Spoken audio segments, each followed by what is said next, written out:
তোমাদের আজকে বড় ভাইয়াদের পরীক্ষা হয়েছে দেখছো? জি ভাই। কি বুঝলা? কি বুঝলা বলো? অনেক সুন্দর হয়েছে। সুন্দর হয়েছে না? ইলেকট্রন কে নিয়ে এসে উঠছে কেন্দ্রে। ইলেকট্রনের উত্তেজনা গরম করছে। তোরাও এটা নিয়ে মজা নিতেছস? আচ্ছা, এই দেখ তো, এই প্রশ্নটা চেনা চেনা লাগে কিনা। এই যে এটা অ্যালুমিনিয়াম ক্লোরাইডের ডাইমার গঠন, এটা নিয়ে কি আমি কথা বলছিলাম আপনাদের ফাউন্ডেশনে? দেখেন তো, কিরে ভাই, কারোর মনে নাই? হায় হায়, জি ভাই, অল্প কথা বলছিলেন। অল্প কথা তো ফাউন্ডেশনে তো আমি মৌলিক ধারণা দিব, পুরো ধারণা কেন দিব, কি বিপদ। আচ্ছা, বলছিলেন এটা দেখছিলা। তারপরে আমাকে একটু বলো যে আর একটা প্রশ্ন যদি দেখাই, এই কি হলো, প্রশ্নই চেঞ্জ হয়ে গেল, হায় হায়। আচ্ছা, তারপরে তোমাদেরকে এই কোশ্চেনটা আমি দেখাইছিলাম কিনা, এই যে Ab2 একটি মিশ্র অ্যানহাইড্রাইড। Ab2 মানে ওই যে এ আর বি কে চিনলে তোমরা দেখবা যে নাইট্রোজেন ডাইঅক্সাইডের কথা বলছে, NO2। মিশ্র অ্যানহাইড্রাইড নিয়ে কত কথা হয়েছিল মনে আছে? পুরো বইতে বলছিলাম যে একটা মিশ্র অ্যানহাইড্রাইড দেখানো আছে, সেখানে তোমাদের আমি কতগুলো দেখাইছিলাম। সো ফাউন্ডেশনের জ্ঞানগুলো থাকলেই তুমি অনেকগুলো প্রশ্নের আনসার করতে পারবা। ইংলিশ ভার্সনের একটা ছেলে আছে রাকিব, ও আবার MCQগুলোও দেখছে। MCQগুলোর ভিতর থেকে আরও কতগুলো প্রশ্ন জাস্ট ফাউন্ডেশনের জ্ঞান থেকেই করা যায়, ও আমাকে আরও বললো আর কি। সো মজা, যদি জ্ঞান ধরে রাখা যায় অনেক কিছু করা যাবে, জ্ঞান ধরে রাখা না গেলে কিছু হবে না। তখন অবস্থা হবে তলাবিহীন ঝুড়ির মতো, যে তোমার ওই ঝুড়িতে যতই জ্ঞান দেওয়া হোক ওটা থাকে না, ওটা চলে যায় আর কি। ওকে, সো অনেক মানুষজন চলে আসছে, চলেন বিসমিল্লাহ করি। আজকে আমাদের 6 নাম্বার লেকচার পরিবেশ রসায়নের। আচ্ছা, আজকে অনেক কিছু দেখতে হবে। আদর্শ গ্যাস সমীকরণ গতদিন দেখছিলাম। আদর্শ গ্যাস সমীকরণটা কি ছিল মনে আছে আপনাদের? পিভি ইকুয়ালস সাবাস। আচ্ছা, সার্বজনীন গ্যাস ধ্রুবক, ওইখানে যে আরটা ছিল ওটার নাম বলছিলাম সার্বজনীন গ্যাস ধ্রুবক বা আদর্শ গ্যাস ধ্রুবক। ওইটার একক, মান, তাৎপর্য এগুলো বাইর করা লাগবে। Homogeneous and non homogeneous equation দেখা লাগবে। এই যে আইডিয়াটা, এইটা তোমাদের লেভেলের না, এটা আমরা বড় হয়ে ইঞ্জিনিয়ারিং পড়ার সময় শিখছি, পার্শিয়াল ডিফারেন্সিয়াল ইকুয়েশন পড়ার সময়। তো ওই জিনিসটাকে আমি তোমাদের লেভেলে নিয়ে এসে একটু দেখাই তোমাদের পর্যায়ে, কারণটা হচ্ছে তাতে অঙ্ক করতে অনেক সুবিধা হয় বেশ কিছু জায়গায় আর কি। আচ্ছা, তারপর হচ্ছে আদর্শ গ্যাস সমীকরণ সম্পর্কিত বেশ কতগুলো অঙ্ক করা লাগবে ওই ফর্মুলা রিলেটেড। আর হচ্ছে লাস্টে দেখা লাগবে বোলজম্যান কনস্ট্যান্ট, ওটাও এক ধরনের আর কি। ওকে, চলেন বিসমিল্লাহ করি। সো বয়েল, চার্লস আর অ্যাভোগাড্রোর সূত্র, এই তিনটাকে যখন আমরা কম্বাইন করছিলাম আমরা এরকম একটা ফর্মুলা পাইছিলাম, পিভি ইকুয়ালস হচ্ছে NRT, যেক্ষেত্রে পি বলতে বোঝানো হয়েছিল ওই গ্যাসের চাপ কত, ভি বলতে বোঝানো হয়েছিল ওই গ্যাসের আয়তনটা কত, এন এর পরিচয় ছিল হচ্ছে ওইটার ভিতরে কতগুলো গ্যাসের অণু আছে সেটার মোল সংখ্যা, আর হচ্ছে একটা ধ্রুবক, আর টি হচ্ছে টেম্পারেচার। সো এই ফর্মুলার নানাবিধ ব্যবহার আছে, ভয়াবহ রকমের। গ্যাসের ইকুয়েশন বলতে এটাকে বোঝানো হয়।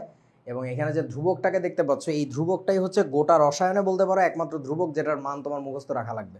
মানে ফিজিক্সে যেমন অনেকগুলো ধ্রুবকের মান মুখস্থ রাখা লাগে, কেমিস্ট্রির ব্যাপারটা ওইরকম না। এই একটাই ধ্রুবক বেসিক্যালি যেটার মান মুখস্থ রাখা লাগে। যদি বলো যে ভাই প্ল্যাঙ্কস কনস্ট্যান্ট তো লাগে আমাদের, ওই যে 9, 10-এও পড়ছি, ইন্টারমিডিয়েটেও লাগবে। প্ল্যাঙ্কস কনস্ট্যান্ট আসলে কেমিস্ট্রির কিছু না, ওটা পিওরলি ফিজিক্সের একটা বিষয়, ঠিক আছে? ওকে, সো চলেন এইখানে যে আরটাকে আমরা দেখতেছি, এই আরের এবার মান, একক, এই জিনিসগুলো আমাদের বের করা লাগবে। প্রথমে আমরা কি বের করব? একক বের করব। কোন পদ্ধতিতে? লিটার অ্যাটমসফিয়ার পদ্ধতিতে। সো কিভাবে করতে হবে? খুবই সহজ। বাকি রাশিগুলোর যদি আমরা একক বসায় দেই তাহলে আমরা আর এর একক পেয়ে যাব। তাহলে আর ইকুয়াল টু কি থাকে বলেন? লিটার অ্যাটমসফিয়ার পদ্ধতিতে বলো চাপের একক কি হবে আমাদের? অ্যাটমসফিয়ার। চাপের একক হবে হচ্ছে অ্যাটমসফিয়ার। ওকে, কি হইল এটা আল্লাহ জানে, লাফালাফি করতেছে। ওকে, তারপরে বলো আয়তনের একক কি হবে? লিটার। মোল সংখ্যার একক হবে মোল, টেম্পারেচারের একক হবে কেলভিন। তাহলে ফাইনালি আমরা কি পাচ্ছি? সুন্দর করে এটাকে লিখলে, অ্যাটমসফিয়ার লিটার শুনতে খারাপ শোনা যায় বলে আমরা লিখি হচ্ছে লিটার অ্যাটমসফিয়ার, নিচে থাকবে হচ্ছে পার মোল পার কেলভিন। এটাই একক, শেষ হয়ে গেছে। বুঝেছো সবাই আমার কথা? সহজ জিনিস। এবার আমরা আর এর একক বের করব এসআই পদ্ধতিতে। তোমরা আমাকে একটু বলো তাহলে প্রেসারের একক আমরা এখানে কি লিখবো? প্যাসকেল। ঠিক আছে, লিখলাম। আয়তনের একক লিখবো হচ্ছে মিটার কিউব। এইখানে লিখবো হচ্ছে মোল নাম্বার, টেম্পারেচারের একক লিখবো হচ্ছে কেলভিন। আচ্ছা, এবার একটু কাটাকাটি ফাটাফাটি একটু হিসাব নিকাশ করবো আমরা। সেটা হচ্ছে দেখো, প্যাসকেলকে কি আমরা লিখতে পারি, কি লিখতে পারি জানো? Newton per metre square. আচ্ছা, ইনটু হচ্ছে মিটার কিউব থাকলো, নিচে যা ছিল তাই থাকলো। তাহলে দেখো তো উপরে একটু কাটাকাটি করলে কি থাকে? Newton metre. Newton metre. আমাকে একটু বলেন তো নিউটন মিটার মানে কি? জুল। নিউটন মিটার মানে হচ্ছে তোমার জুল। তাহলে আমাদের উপরে থাকবে হচ্ছে জুল, মানে আচ্ছা আমি একবার জুল না লিখি, নিউটন ইন্টু মিটার। তাহলে তার পরের লাইনে লিখে দেই জুল পার মোল পার কেলভিন। বুঝতে পারছো কি আমার কথা? সো এই এককটা খুবই কাজের, এবং এইখান থেকে আমরা একটা মজার ব্যাপার দেখতে পারতেছি। সেই কি ব্যাপারটা কি দেখতে পারতেছি? আর আসলে কি মিন করে আমাকে একটু বলো তো, what actually does that R signify? ভাবো, এইটা এক ধরনের কাজ। হ্যাঁ, তুমি যেটা বলতেছো এটাও ঠিক আছে, এক মোল অমুক তমুক, ওটা অত কিছু লাগবে না, সহজ কথা ভাই, এটা এক ধরনের কাজ বুঝায়। আচ্ছা, আমি যদি তোমাদের কাছে জিজ্ঞেস করি বেগ কি বুঝায়, বলতে পারো বেগ কি বুঝায়? What does that actually velocity mean? বেগ আসলে একটা সরণ বুঝায়। আগে বলবো এটা একটা সরণ বুঝায়। কিসের সরণ? একক সময়ে কতখানি সরণ হয়েছে। আমার কথা কি বোঝা গেছে? যদি বলি আমি ঘনত্ব কি বুঝায়, তাহলে কি বলবেন উত্তর? ভর বুঝায়। কিসের ভর? একক আয়তনের ভর। কোনো কিছুর একক আয়তন নিলে তার যে ভর হয়। তোরা মনে হয় বুঝোস নাই আমি কি বলতে চাইছি। ওকে, সো ঠিক আছে, এখান থেকে আমরা দেখতে পাচ্ছি এটা আসলে একটা কাজ বুঝায় বা শক্তি বুঝায়। আচ্ছা, আর এর একক বাইর করতে হবে এবার আবার সিজিএস পদ্ধতিতে। কি বিপদ বলো, সিজিএস পদ্ধতিতে চাপের একক কি ছিল তোমাদের মনে আছে? Dyne per centimetre square, metre square না গরু। আচ্ছা, ইনটু আয়তনের একক কি ছিল বলেন তো? সেন্টিমিটার কিউব ছিল। আচ্ছা, নিচে থাকবে মোল ইনটু কেলভিন। আচ্ছা, তো এখানে কাটাকাটি করলে আলটিমেটলি কি থাকে? ডাইন সেন্টিমিটার থাকে, তাই না? এখানে থাকে হচ্ছে ডাইন সেন্টিমিটার। সো আমাকে একটু বলো ডাইন সেন্টিমিটার মানে আবার কি লিখছিলাম আমরা? আর্গ লিখছিলাম। ডাইন সেন্টিমিটার মানে আমরা লিখছিলাম আর্গ। তাহলে আমরা কি লিখতে পারবো এখান থেকে? আর্গ পার মোল পার কেলভিন। সব জায়গাতে একই রকমের জিনিস আছে, পার মোল পার কেলভিন, হয়ে গেল। সেই তিনটা পদ্ধতিতেই তোমার আর এর মানের, আর এর একক টেকক বাইর করতে আসে। এবার আমরা চলে যাবো মান নির্ণয়। এতক্ষণ আমরা একক বাইর করছি, এবার আমরা বাইর করবো মান। সো এখন মান কিভাবে বাইর করা যাবে? কোনো একটা মোমেন্টের, কোনো একটা গ্যাস সিলিন্ডারের তোমার 4টা ডেটা জানা থাকা লাগবে। তোমার কাছে কোনো একটা গ্যাস সিলিন্ডার আছে, সেই গ্যাস সিলিন্ডারের প্রেশার, ভলিউম, টেম্পারেচার, মোল নাম্বার, এই 4টা ডেটা যদি জানা থাকে তাহলে বসাই দিলে আমরা ওই সিলিন্ডারের জন্য আর এর ভ্যালু পেয়ে যাব। আসলে শুধু ওই সিলিন্ডারের জন্য পাবো তা না, এই আরটা কিন্তু একটা ইউনিভার্সাল কনস্ট্যান্ট। মানে তোমরা ইউনিভার্সাল কনস্ট্যান্ট বুঝো না আমি জানি, আমি একটু বুঝাই। আমাকে একটু বলো তো, ছোটো হাতের জি, যেটা ছোটো হাতের জি অভিকর্ষীয় ত্বরণ, এইটার মানটা কি সবার জন্য সার্বজনীনভাবে একই, বা সব স্থানের জন্য একই, নাকি আলাদা? জায়গায় জায়গায় চেঞ্জ হয়। হ্যাঁ, কিন্তু বড় হাতের জি যে ব্যাপারটা, বড় হাতের জি অভিকর্ষীয় ধ্রুবক, সরি মহাকর্ষীয় ধ্রুবক, ওই জিনিসটার মান কিন্তু সব কিছুর জন্য একই। সো ওইটাকে আমরা বলি রিয়েলি ইউনিভার্সাল কনস্ট্যান্ট, ঠিক আছে? সো একইভাবে এই বড় হাতের আরটা না ওইরকম একটা ইউনিভার্সাল কনস্ট্যান্ট। তাহলে ওইটা পাওয়ার জন্য রাকিবের বাসার কোনো গ্যাসের সিলিন্ডার যদি নেই, অথবা যদি আমি বর্ণার বাসার নেই, অথবা যদি আমি নাইমের বাসার নেই, কারোর কোনো আপত্তি আছে নাকি যে কোনো একজনের বাসার একটা সিলিন্ডার নিলেই হয়? একটা নিলেই হলো। তো তোমরা একটু তাড়াতাড়ি দৌড় দিয়ে রান্নাঘরে যাও আম্মুর কাছে। আম্মুর কাছে রান্নাঘরে গ্যাসের চুলার পাশেই দেখবা গ্যাসের সিলিন্ডার আছে। ওই সিলিন্ডারের চাপ মেপে আসো, আয়তন মেপে আসো, কত মোল গ্যাস আছে ভিতরে জেনে আসো, আর টেম্পারেচারটা জেনে আসো। যাও, তাড়াতাড়ি যাও। অথবা তোমাদের কাছে যদি জানা থাকে যে ভাই আমি এই সিলিন্ডারের কথাটা জানি, ওই সিলিন্ডারে এত তাপমাত্রায় এত মোল গ্যাস আছে, এত আয়তনে, এত চাপে, বলেন।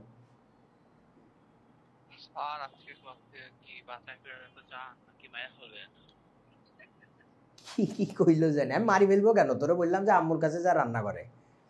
বলো, কারো কোনো গ্যাসের সিলিন্ডারের কথা জানা আছে যে এই সিলিন্ডারে আমি জানি এত তাপমাত্রায়, এত চাপে, এত আয়তন গ্যাস আছে, এত মোল গ্যাস ওর মধ্যে আছে? এটা কি জানো?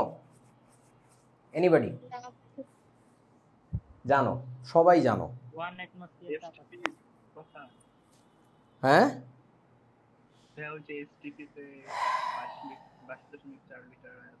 হায় রে অশিক্ষিত। আচ্ছা দেখো দেখি আমার এই কথাটা পছন্দ হয় কিনা।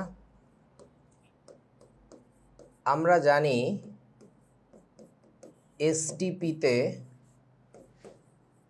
যে কোনো গ্যাসের কি জানো আয়তন আয়তন 22.4 লিটার নাকি? এই মোলার কথাটা কে বলে দেবে? এখানে মোলার শব্দটা না বললে তো কিছু হয় না তো। মোলার আয়তন, মোলার মানে কি? 1 মোল এর। 1 মোল না রে গরু, 1 মোল এর। এই কথাটা কি আমাদের জানা আছে না সবার নাকি? এই কথাটা জানা থাকলেই তো খেলা হয়ে গেছে। তার মানে কি বলা যায় বলেন তো? অর্থাৎ অর্থাৎ যখন এসটিপি মানে কি, টেম্পারেচার যখন কত বলো তো, 273 কেলভিন, বুঝো কিন্তু। প্রেসারের ভ্যালু যখন কত লিখবো আমি? 1 1 atmosphere. অ্যাটমসফিয়ার। তারপরে আর কি লেখা যায় বলেন? এই কথা থেকে আর কি তথ্য বের করা যায়? V তাই বলো। is equal to 22.4 liter. আরে বাবা তুই স্টেপ বাই স্টেপ পড়ে যা না। n ইকুয়াল টু কত? 1 মোল দেখতে পাচ্ছিস না? 1 মোল। এই যে বাংলা কথাটা লেখা থাকলে আর ডেটা বাইর করতে পারে না। মোলার আয়তন মানে একটু আগে বললাম তো 1 মোল গ্যাসের আয়তন। মোলার আয়তন মানে কি? 1 মোল এর আয়তন। সো মোলার কথাটার মানে 1 মোল, এটা লিখবা না? বুঝো না আমার কথা কিছু? n ইকুয়াল টু 1 মোল হলে এইটা যখন হয় তখন v ইকুয়াল টু কত? 22.4 লিটার হয়। তাহলে আমরা এই মানগুলো এবার কোথায় বসায় দিব বলেন তো? ওই 1 নাম্বার সমীকরণে। যদি আমরা এটাকে নাম দিয়ে আসি 1 নাম্বার ইকুয়েশন, তাহলে 1 নাম্বার সমীকরণ থেকে কি পাচ্ছি? অতএব equation 1 gives us r equals PV by হচ্ছে এনটি। ক্যালকুলেটর হাতে নাও। প্রেসারের ভ্যালু হবে কত? 1 অ্যাটমসফিয়ার, আমি একক সহ লিখতেছি, ইন্টু ভলিউমের ভ্যালু হবে হচ্ছে 22.4 লিটার, মোল নাম্বার হবে হচ্ছে 1 মোল, ইন্টু টেম্পারেচার 273 কেলভিন। একটু ক্যালকুলেটরে টিপ দিয়ে দেখেন তো কত আসে এটা? 0.0821। এবার ইউনিটটা দেখো, এখানে লিটার এখানে অ্যাটমসফিয়ার, তাহলে আমাদের কি লেখা লাগবে? লিটার অ্যাটমসফিয়ার পার মোল পার কেলভিন। কয়েকদিন আগেই আমরা এই মানটা বাইর করছিলাম, মনে আছে আপনাদের? মুখস্থ করতে বলছিলাম। আজকে দেখো আর মুখস্থ করা লাগতেছে না, একক সহ আমি মান বের করে দেখালাম যে কিভাবে আর এর ভ্যালুটা এটা আসে। কেউ বোঝে না বন্ধুরা আমার? ব্যাপারটা বহুতই মজেদার অ্যান্ড চমৎকার হয়। ওকে, এইটা যদি আমাদের কাছে, হ্যাঁ বলো। এসটিপিতে টেম্পারেচার 273 নেওয়া হয়েছে কেন? এসটিপিতে তো 25 ডিগ্রি সেলসিয়াস হলে ওই 25 ডিগ্রির সাথে 273 যোগ হবে না?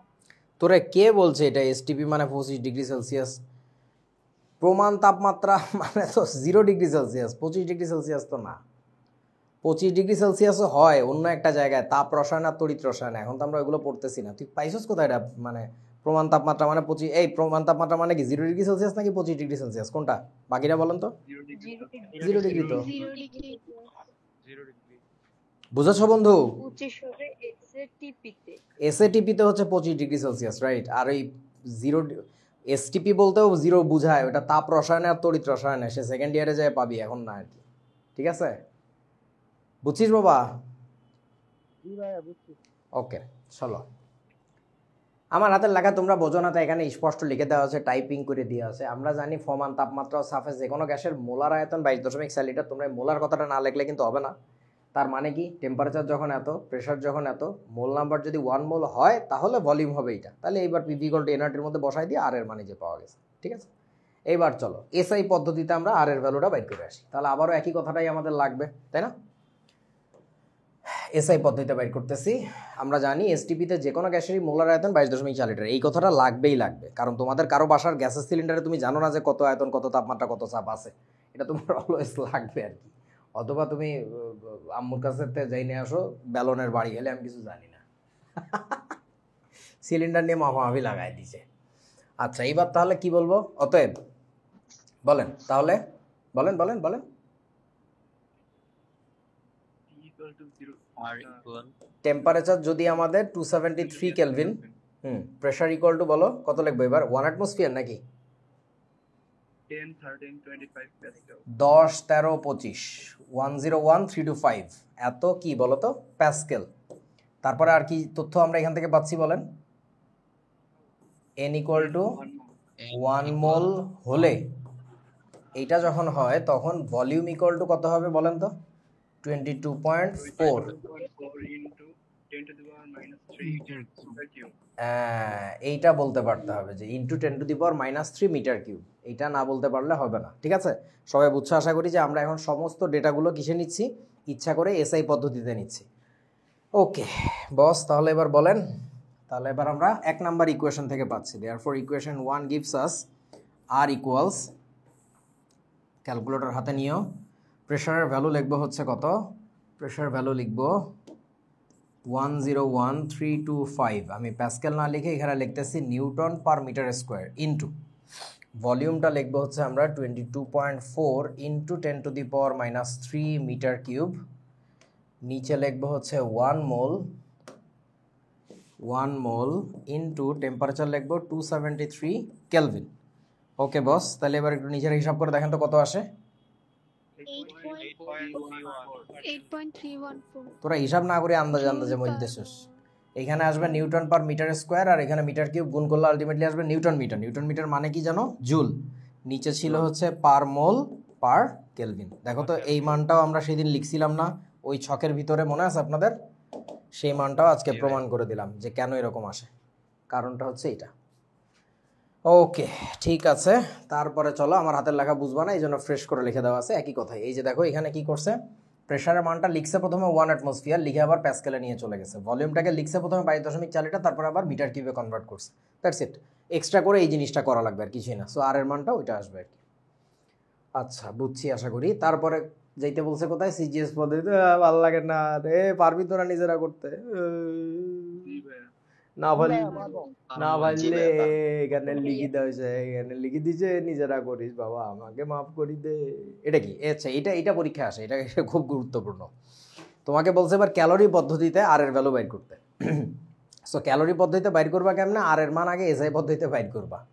কথাটা মনোযোগ দিয়ে শোনো, আর এর মান এসআই পদ্ধতিতে আমরা কি জানি, এসআই পদ্ধতিতে আর ইকুয়াল টু একটু আগে বাইর করছিলাম 8.314 একক, হ্যাঁ, জুল পার মোল পার কেলভিন। এরপরে কি কবা জানো, এরপরে কবা ওইটা আমরা জানি। আমরা জানি 1 ক্যালোরি মানে 4, তোমরা দেখছো না এটা 4.2 জুল লাগে। সো তাহলে এবার বলেন তো এটাকে জুলকে আমি সিম্পলি ক্যালোরিতে কনভার্ট করতে হবে, কি করা লাগবে, ভাগ করতে হবে, ভাগ করে দিবা, শেষ, বাড়ি চলে যাও, ডিভাইডেড বাই 4.184 অথবা 4.2 যা মন চায়, এত ক্যালোরি পার মোল পার কেলভিন, এটাই আনসার, শেষ।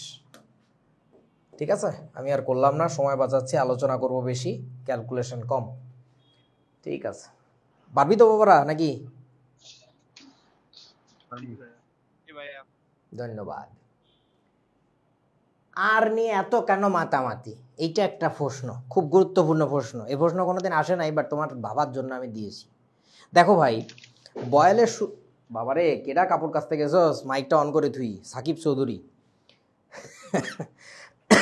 দেখো বয়েলের সূত্র যখন আমরা আলোচনা করছিলাম তখন আমরা বুঝছিলাম একটা কনস্ট্যান্ট লাগবে, ভি প্রপোর্শনাল টু 1/p ছিল। বলছিলাম ধরো এখানে একটা কনস্ট্যান্ট আছে কে, পরে সেই কনস্ট্যান্টের কেউ খবর রাখছে যে ওর মান কত, একক কত, ওর বাড়ি কই, ও কি খায়, কই ঘুমায়, কেউ খেয়াল রাখছে? এগুলোর কেউ খেয়াল রাখেনি। তুমি চার্লসের সূত্রের সময় এরকম একটা কনস্ট্যান্ট লাগছিল, কইছো আছে একটা ধর, পরে ওর কেউ খবরও রাখে নাই। অ্যাভোগাড্রোর সূত্রের সময় একই কাহিনী। কিন্তু তুমি যখন পিভি ইকুয়াল টু এনআরটি বানাইছো তখন যে ধ্রুবকটাকে ধরে নিছো, সেই ধ্রুবকটাকে নিয়ে এত কেন তামাশা করছো, এটা একটু ভাবো তো বাবা। Why did you do so?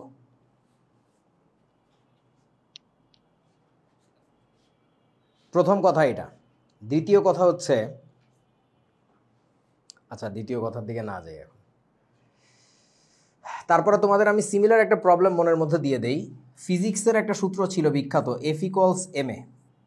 এই সূত্রটা প্রতিপাদনের ঠিক আগের লাইনেই তোমাদের একটা ধ্রুবক আসে কে, পরে তোমরা একটা চালাকি করছিলা, সে চালাকিটা হচ্ছে বলের সংজ্ঞাটা এমনভাবে দিছিলা যেন কে এর মানটা কত হয়ে যায় বলো তো, 1। ওয়ান। এই একই কাজ কিন্তু তুমি যখন আর একটা সূত্র বানাইতে গেছিলা, এফ ইকুয়াল টু বড় হাতের জি m1m2/d² বা r², ওই সময় কিন্তু তুমি ওই তামাশাটা করো নাই যে ভাই দেখি আমরা এমনভাবে এফ এর ডেফিনেশন দেই যেন জি এর মানটা 1 হয়ে যায়, তা কিন্তু করি নাই আমরা। এটা খুবই মৌলিক একটা প্রশ্ন, তোমাদের মনের মধ্যে দিয়ে দিলাম। এই প্রশ্নটা নিয়ে ভাববা যে কিছু কিছু সূত্রের ক্ষেত্রে আমরা কনস্ট্যান্টটাকে এমন কাহিনী করি যে ওটার কোনো অস্তিত্ব থাকে না, আর কিছু কিছু সূত্রের ক্ষেত্রে কনস্ট্যান্টটাকে আমরা খুব মূল্যায়নের মানে গুরুত্বের সাথে মূল্যায়ন করি, ওটার মান বাইর করি, ওটার একক বাইর করি, অনেক কাহিনী করি। কোন কোন ক্ষেত্রে করা লাগে, কোন কোন ক্ষেত্রে করা লাগে না, খুবই মৌলিক একটা প্রশ্ন। এটা নিয়ে ফিজিক্সের স্যারদের সাথে আলোচনা করবো, আমার সাথে একটু এখন করো। হ্যাঁ বলো, কে কি বলতে চাচ্ছিলা? ভাবছিলাম এটা শেয়ার করব। বলো বলো প্লিজ। আপনি যে এখন যে দেখালেন যে সূত্রটা PV nRT, এখানে কেন স্পেশাল ভাবে এটা দেওয়া হয়েছে, এটাকে আমি স্যার এই যে মহাকর্ষীয় যে ধ্রুবকের সাথে একটু কম্পেয়ার করার চেষ্টা করছিলাম। সেখান থেকে স্যার দেখছি মহাকর্ষীয় ধ্রুবক বলে যে স্যার দুইটা বস্তুর মধ্যে যে কর্ষণ বলটা সেটা তাদের ভরের গুণফলের সমানুপাতিক এবং দূরত্বের বর্গের ব্যস্তানুপাতিক। এখানে স্যার দুইটা পেছনে ইউজ করা হয়েছে, একটা হলো তাদের ভরের গুণফলের সমানুপাতিক এবং দূরত্বের বর্গের ব্যস্তানুপাতিক। এখানে সমানুপাতিকই আছে আবার ব্যস্তানুপাতিকেরও আলোচনা আছে, দুইটা মিলে একটা বল। একইভাবে স্যার এখানে PV nRT, এখানে যদি কম্পেয়ার করি V তাদের মোল সংখ্যা এবং তাপমাত্রা সমানুপাতিক কিন্তু চাপের ব্যস্তানুপাতিক। কিন্তু যখন আমরা যে আলোচনা করছিলাম F ma, F সমান মানে বলা ছিল যে আমি বুঝছি তোমার কথাটা, তুমি বলতেছো যে ওইখানে শুধুমাত্রই সমানুপাতের সম্পর্ক আর ওই জায়গায় হচ্ছে সমানুপাতিক ব্যস্তানুপাতিক মিলানো আছে, তাই তো? আচ্ছা, না উত্তরটা ঠিক মতো নিতে পারতেছি না। You tried very well, thank you for that, but উত্তরটা নেওয়া যাচ্ছে না আর কি। অন্য কেউ, অন্য কোনো ধারণা, অন্য কোনো আইডিয়া? হচ্ছে এই ধ্রুবকগুলা হচ্ছে ইউনিভার্সাল, মানে হচ্ছে সবগুলোর ক্ষেত্রে একই থাকবে, কিন্তু অন্যান্য যেগুলো আমরা এক ধরে নিচ্ছি বা পরে ভ্যানিশ করে দিচ্ছিলাম ওগুলা হচ্ছে বিভিন্ন জনের ক্ষেত্রে বিভিন্ন রকম, এই জন্য হয়তো। এটা কে বললা? তাসফিয়া। তাসফিয়া, আচ্ছা, তাসফিয়া তাসনিম। হ্যাঁ, তাসফিয়া তাসনিমের কথাটা কিছুটা যথেষ্ট পরিমাণে অ্যাকসেপ্টেবল। কাহিনীটা একটু বোঝো।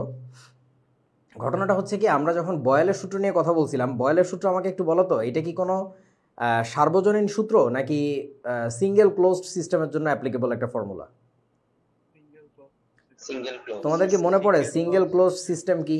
কোনো একটা সিস্টেমের যদি তুমি P1 আর V1 বাইর করো, ইনিশিয়াল মোমেন্টের প্রেশার আর ভলিউম, তাহলে আর একটা সিস্টেমের যদি P2 V2 হয়, এই দুটা কি ইকুয়াল হওয়ার কথা নাকি আলাদা হওয়ার কথা বলেন তো? আলাদা হওয়ার কথা, ইকুয়াল হওয়ার কথা না। P1 V1 যার, P2 V2 কিন্তু তারই হওয়া লাগে, তাইলে হচ্ছে এদেরকে মানে ইকুয়েট করা যায়। কিন্তু দেখো মানে গ্যাঞ্জামটা হয়েছে কোথায়? চার্লসের সূত্র ওই সিঙ্গেল ক্লোজডের জন্য, কিন্তু গ্যাঞ্জাম হয়েছে আমার খালাতো ভাইয়ের জন্য, এই যে ভদ্রলোকের জন্য। এই ভদ্রলোকের যে ফর্মুলাটা ছিল সেটা কিন্তু যে কোনো গ্যাস সিস্টেমকে যে কোনো আর একটা গ্যাস সিস্টেমের সাথে কম্পেয়ার করে। কিছু বোঝো নাই?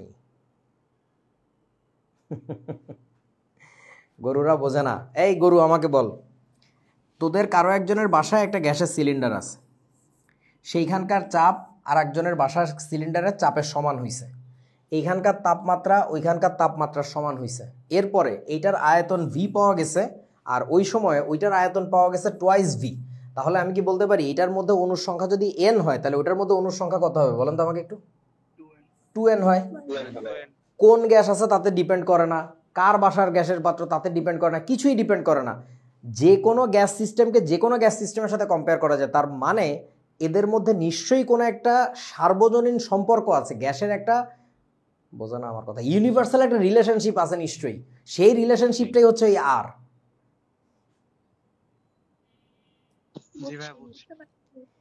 আমরা যে সূত্রটা একটু আগে বানাইছি PV = nRT, ওইটার মধ্যে এই সান দূরের, আমার ছোট খালার বড় ছেলে আর কি, এই যে লেখা আছে এখানে ছোট খালার বড় ছেলে, এই সান দুকে ঢুকানোর কারণে হচ্ছে ওইখানে একটা ইউনিভার্সাল কনস্ট্যান্ট আছে, তা নাহলে ওই ঝামেলাটা হইতো না। ঠিক আছে, সো এটা একটু মাথায় রেখো, আর এটা নিয়ে আরও ভাববা তাহলে আরও ক্লিয়ার হবে, মানে জিনিসটার আইডিয়াটা খুবই সুন্দর। আর আরবিট্রারি কনস্ট্যান্ট তোমরা ওয়ার্ডটা শুনছো কিনা জানি না, মানে যে কোনো একটা ধরে নেওয়া কনস্ট্যান্টের আমরা বলি আরবিট্রারি কনস্ট্যান্ট। ওকে, সো এবার আসেন আর এর তাৎপর্য। ওহো শিট, এটা ইংলিশ ভার্সনে পড়াইতে মনে নেই। এনিওয়ে, আর এই আমাকে একটু মনে করে দিস তো ক্লাসের পরে যে এটা হচ্ছে ইংলিশ ভার্সনের স্লাইড থেকে মিস গেছে আর কি। তাই তো কই আজকে ওদের ক্লাস এত তাড়াতাড়ি শেষ হয়ে গেল কেন? আচ্ছা, তাৎপর্য শব্দটা কি তোমরা বোঝো? এই শব্দটাই আমি বুঝতাম না ছোটবেলায়, যে তাৎপর্য মানে কি। আবার তাৎপর্য বোঝো? গুরুত্ব। মাহাত্ম্য। তো তাৎপর্য মানে আসলে গুরুত্ব মাহাত্ম্য না, মানে এর মানে কি আসলে, what does that actually mean, physical মিনিংটা কি, এটা হচ্ছে তাৎপর্য। সো আর এর তাৎপর্য কি এটা বোঝার জন্য আমরা আর এর মানকে ব্যবহার করব। আর ইকুয়ালস আমরা একটু আগে দেখছিলাম 8.314 জুল পার মোল পার কেলভিন। তার মানে কি বুঝায় বলেন তো? অর্থাৎ বলো কি বুঝো তুমি এখান থেকে? অর্থাৎ 1 মোল নাকি পার মোল মানে কি 1 মোল না? 1 মোল গ্যাসের কি বলেন তো তাপমাত্রা, তাপমাত্রা প্রতি কেলভিন। প্রতি কেলভিন বলা যায়, প্রতি ডিগ্রি সেলসিয়াসও কিন্তু বলা যায়, কারণ ডিফারেন্সের কথা বলতেছি আমরা, তাই না? প্রতি কেলভিন, প্রতি কেলভিন কি করলে বলো তো? পরিবর্তন করলে, পার কেলভিন যেহেতু পরিবর্তন করলে গ্যাসটি দ্বারা বলেন কি হবে? 8.314 জুল। কাজ সম্পন্ন হবে। এই কাজটাকে আমরা একটা বিশেষ নামে ডাকি। এই কাজটাকে আমরা কি বলি জানো? যান্ত্রিক কাজ। একটু কথাটা শোনো আমার, যান্ত্রিক কাজ সম্পাদিত হবে। এখানে অনেক কিছু বোঝার আছে আর কি। সম্পাদিত হবে বা হয়। এখন কথা হচ্ছে যান্ত্রিক কাজ যে শব্দটা, এটাকে বইতে মানে ইংরেজি বইগুলোতে এটাকে লেখে কি জানো? এটাকে লেখা হচ্ছে ফিজিক্যাল ওয়ার্ক। Physical work. এখন এই ফিজিক্যাল ওয়ার্ক যে ব্যাপারটা, এটাকে বাংলা বইতে লেখা হচ্ছে বাহ্যিক কাজ। আরে বাটা, বাহ্যিক কাজ না, এটার ভালো বাংলা হবে হচ্ছে যান্ত্রিক কাজ। এই বাংলা করতেও পারে না আমাকে বইগুলা, কি একটা অবস্থা। এখন এই যান্ত্রিক কাজ বলতে কি বোঝায় সেটা একটু শোনো। ধরো তোমার কাছে এখানে একটা সিলিন্ডার আছে, সিলিন্ডারের এখানে একটা পিস্টন আছে, তাই না?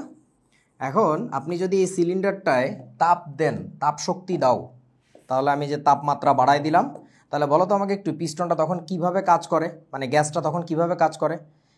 গ্যাসের অণুগুলোর মধ্যে গতিশক্তি বাড়ে, তাই না?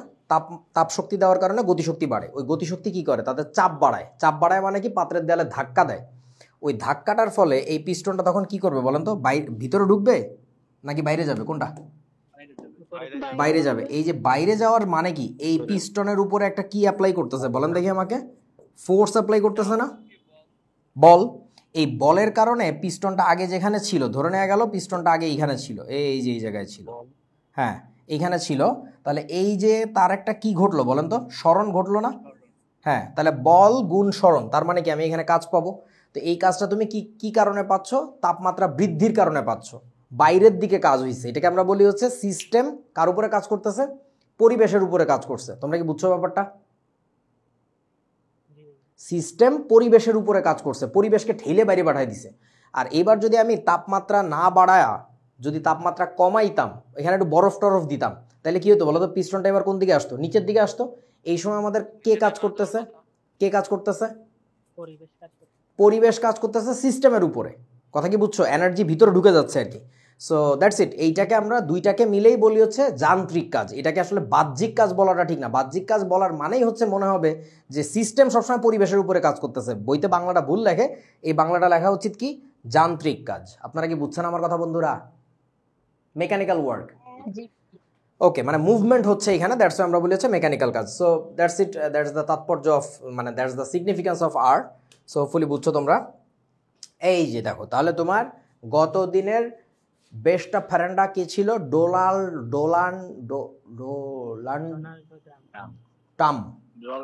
হ্যাঁ, ডোনাল্ডাম।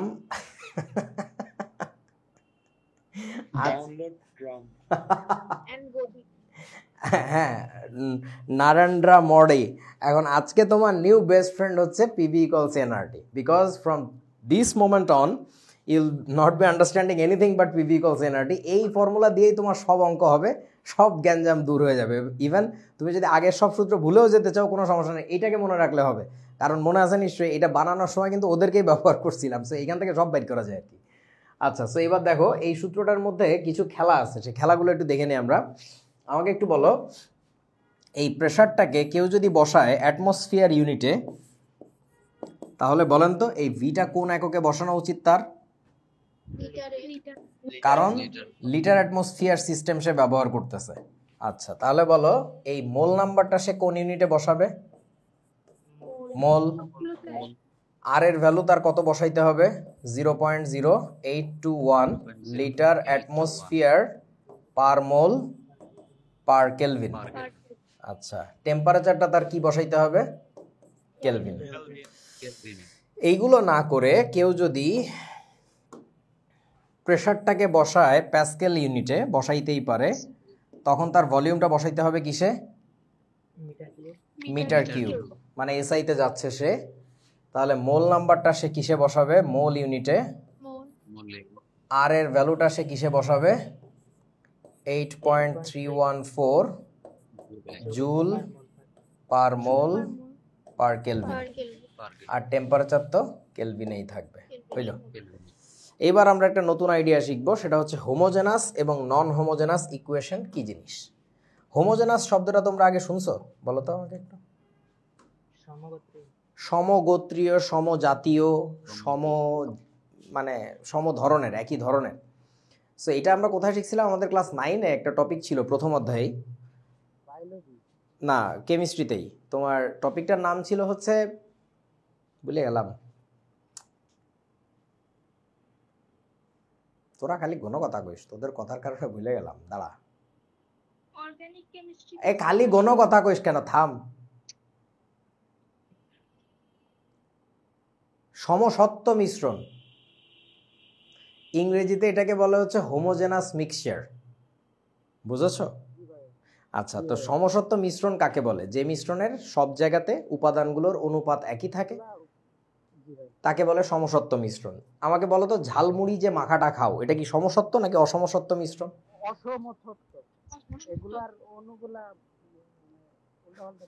অনুগুলা লাগবে না তোর, এক জায়গায় চানাচুর বেশি, এক জায়গায় চানাচুর কম, এক জায়গায় বাদাম 2-4টা পড়ছে, আর এক জায়গায় বাদামই পড়ে নাই, এরকম আর কি। সো সমসত্বর ইংরেজি হচ্ছে হোমোজেনাস, আর অসমসত্বর ইংরেজি হচ্ছে নন হোমোজেনাস, বা ওই হইল আর কি। যাই হোক, এখন এই কনসেপ্টটা আমরা যখন পার্শিয়াল ডিফারেন্সিয়াল ইকুয়েশন শিখছিলাম তখন শিখছিলাম। সো একটা ইকুয়েশন কিভাবে হোমোজেনাস হয় শোনো, যে সমীকরণের প্রতিটা পদে একই রাশি একইভাবে থাকে তাকে আমরা বলবো হোমোজেনাস ইকুয়েশন। কীরকম? ধরো তোমাকে যদি বলা হয় P1 V1 is equals to P2 V2, এটা একটা হোমোজেনাস ইকুয়েশন। তোমাকে যদি বলা হয় P1 V1 by T1 equal to হচ্ছে P2 V2 বাই T2, এটা একটা হোমোজেনাস ইকুয়েশন। দেখো এখানে চাপ আয়তন তাপমাত্রা, এখানে চাপ আয়তন তাপমাত্রা, তোমরা কি বোঝেছো আমার কথা বন্ধু? সব একই রাশি একইভাবে আছে, ঠিক আছে? আচ্ছা, আমাকে এবার একটু বলেন তো, PV ইকুয়াল টু NRT। বুঝবি, দাঁড়া, ওই পাশেরটা দেখাইলে বুঝবি। PV ইকুয়াল টু NRT, আমাকে বলতো এটা কি হোমো নাকি নন হোমো? এই যে বুঝে গেছো এবার, এখনো বুঝোস নাই? এই পাশে P আর V আছে, ওই পাশে দেখতে ভাই P আর V কি আছে আদৌ? নাই, ও হারিকেন জ্বালায় খুঁজে পাওয়া যাচ্ছে না, বুঝছো আমার কথা?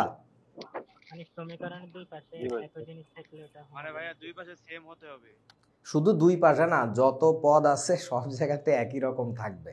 আচ্ছা, দেখি আর একটা সমীকরণ দিই। C1 V1 প্লাস হচ্ছে C2 V2 plus dot dot dot equal to হচ্ছে CV। আমাকে একটু বলো তো, এটা একটা সমীকরণ, এটা তোমরা পরিমাণগত রসায়ন অধ্যায় পড়ার সময় পাবা। এটা কি মনে হচ্ছে, হোমো নাকি নন হোমো?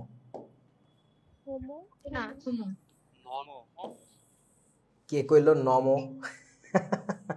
নন হোমো কইতে যায়, কয় নমো। এরে গরু, এটা হোমোজেনাস। আমি কি বলছি? প্রতিটা পদে একই রাশি একইভাবেই থাকবে। প্রথম পদে মোলারিটি আয়তন, পরের সি মানে মোলারিটি বোঝাচ্ছে, পরের পদে মোলারিটি আয়তন, তারপরের পদে মোলারিটি আয়তন ইকুয়াল টু যে আর এক মোলারিটি আয়তন, এ তো একই জিনিসই আছে। আমার কথা কি বোঝাচ্ছে এবার? আচ্ছা, দেখি ফিজিক্স দিয়ে বুঝাই, দাঁড়া ফিজিক্স দিয়ে বুঝাই। আমাকে বল F ইকুয়াল টু MA, এটা কি হোমো নাকি নন হোমো? নন হোমো, অর্থাৎ তোদের ভাষায় নমো। আচ্ছা, বলেন আমাকে, আমি একটা ফিজিক্সের আর একটা সূত্র লিখি। F equal to 1/2L √T/μ। এই সূত্র তোমরা ফিজিক্সে পাবা। বলো এটা কি হোমো নাকি নমো?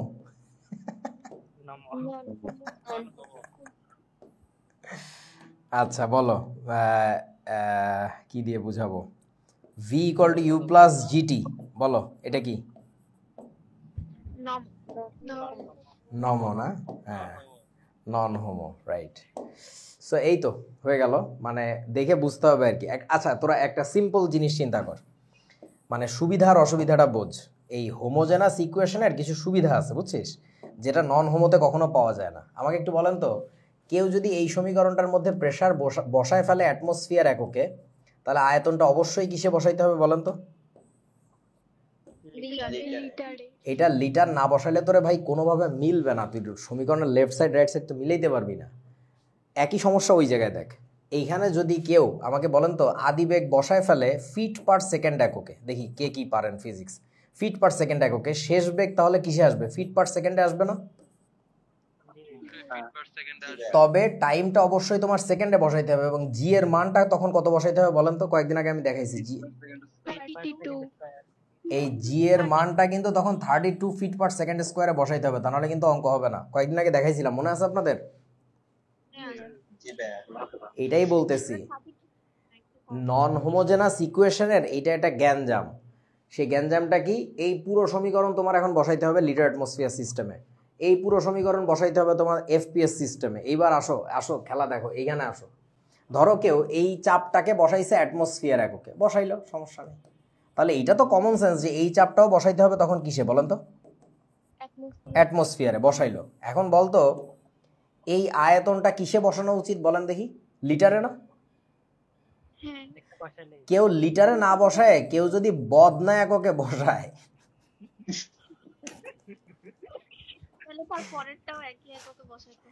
একই একক কইতেছো কেন? নাটক করো, বলো বদনা এককে বেরোবে। এটা বদনা বসাইলে ওটাও কিসে আসবে বলো বাবা? বদনা। হ্যাঁ আবার নাটক করে সেমটা। হ্যাঁ নাটকের নাতি। কি রে ভাই কি বুঝছস তো? তুই এই পাশে যদি সিলিন্ডার বসাইস ওই পাশে সিলিন্ডার এককে আসবে, এই পাশে তুই বালতি বসাবি ওই পাশে বালতি এককে আসবে। হোমোজেনাস ইকুয়েশনের এই একটা বিশাল বড় সুবিধা যে কোনো সমীকরণের সব রাশি যে একই পদ্ধতির হইতে হবে এমন কোনো দরকার নাই। চাপের রাশিগুলো একই, আয়তনের রাশিগুলো একই, এই বসাই দিলেই খেলা শেষ। বুঝেছো আমার কথা বন্ধুরা? আচ্ছা এখন এই যে কথাটা বললাম, এই কথাটা একটা বিশেষ রাশির ক্ষেত্রে খাটে না। একটা বিশেষ রাশি আছে যাকে অবশ্যই একক রূপান্তর করে সঠিক এককে বসাইতে হবে বোথ সাইডে, তা নাহলে অঙ্ক হবে না। বলেন তো সেই রাশিটাকে?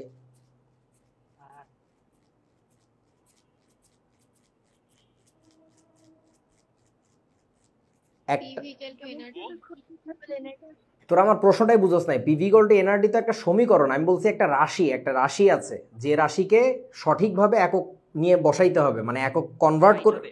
হ্যাঁ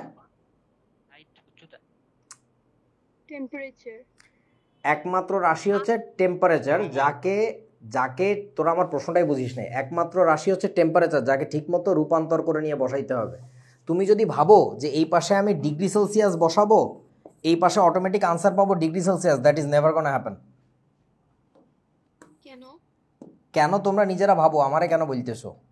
এই পাশেও কেলভিন বসাইতে হবে, এই পাশেও কনভার্ট করে কেলভিন বসাইতে হবে। কেউ বলতে পারবেন কেন এরকম হয়? কারণ সব পদ্ধতি কেলভিনের উপরে ভিত্তি করে বানাইছে। চার্লসের সূত্র দিয়েই তো দেখা যায়। পছন্দ হচ্ছে না।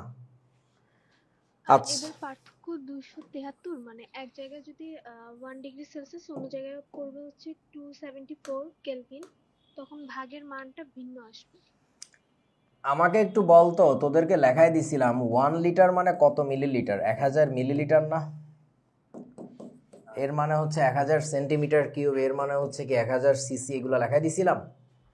এর মানে হচ্ছে 1/1000 মিটার কিউব, এর মানে ছিল 1 ডেসিমিটার কিউব। আচ্ছা আবার চাপের ক্ষেত্রে কি লিখে দিছিলাম?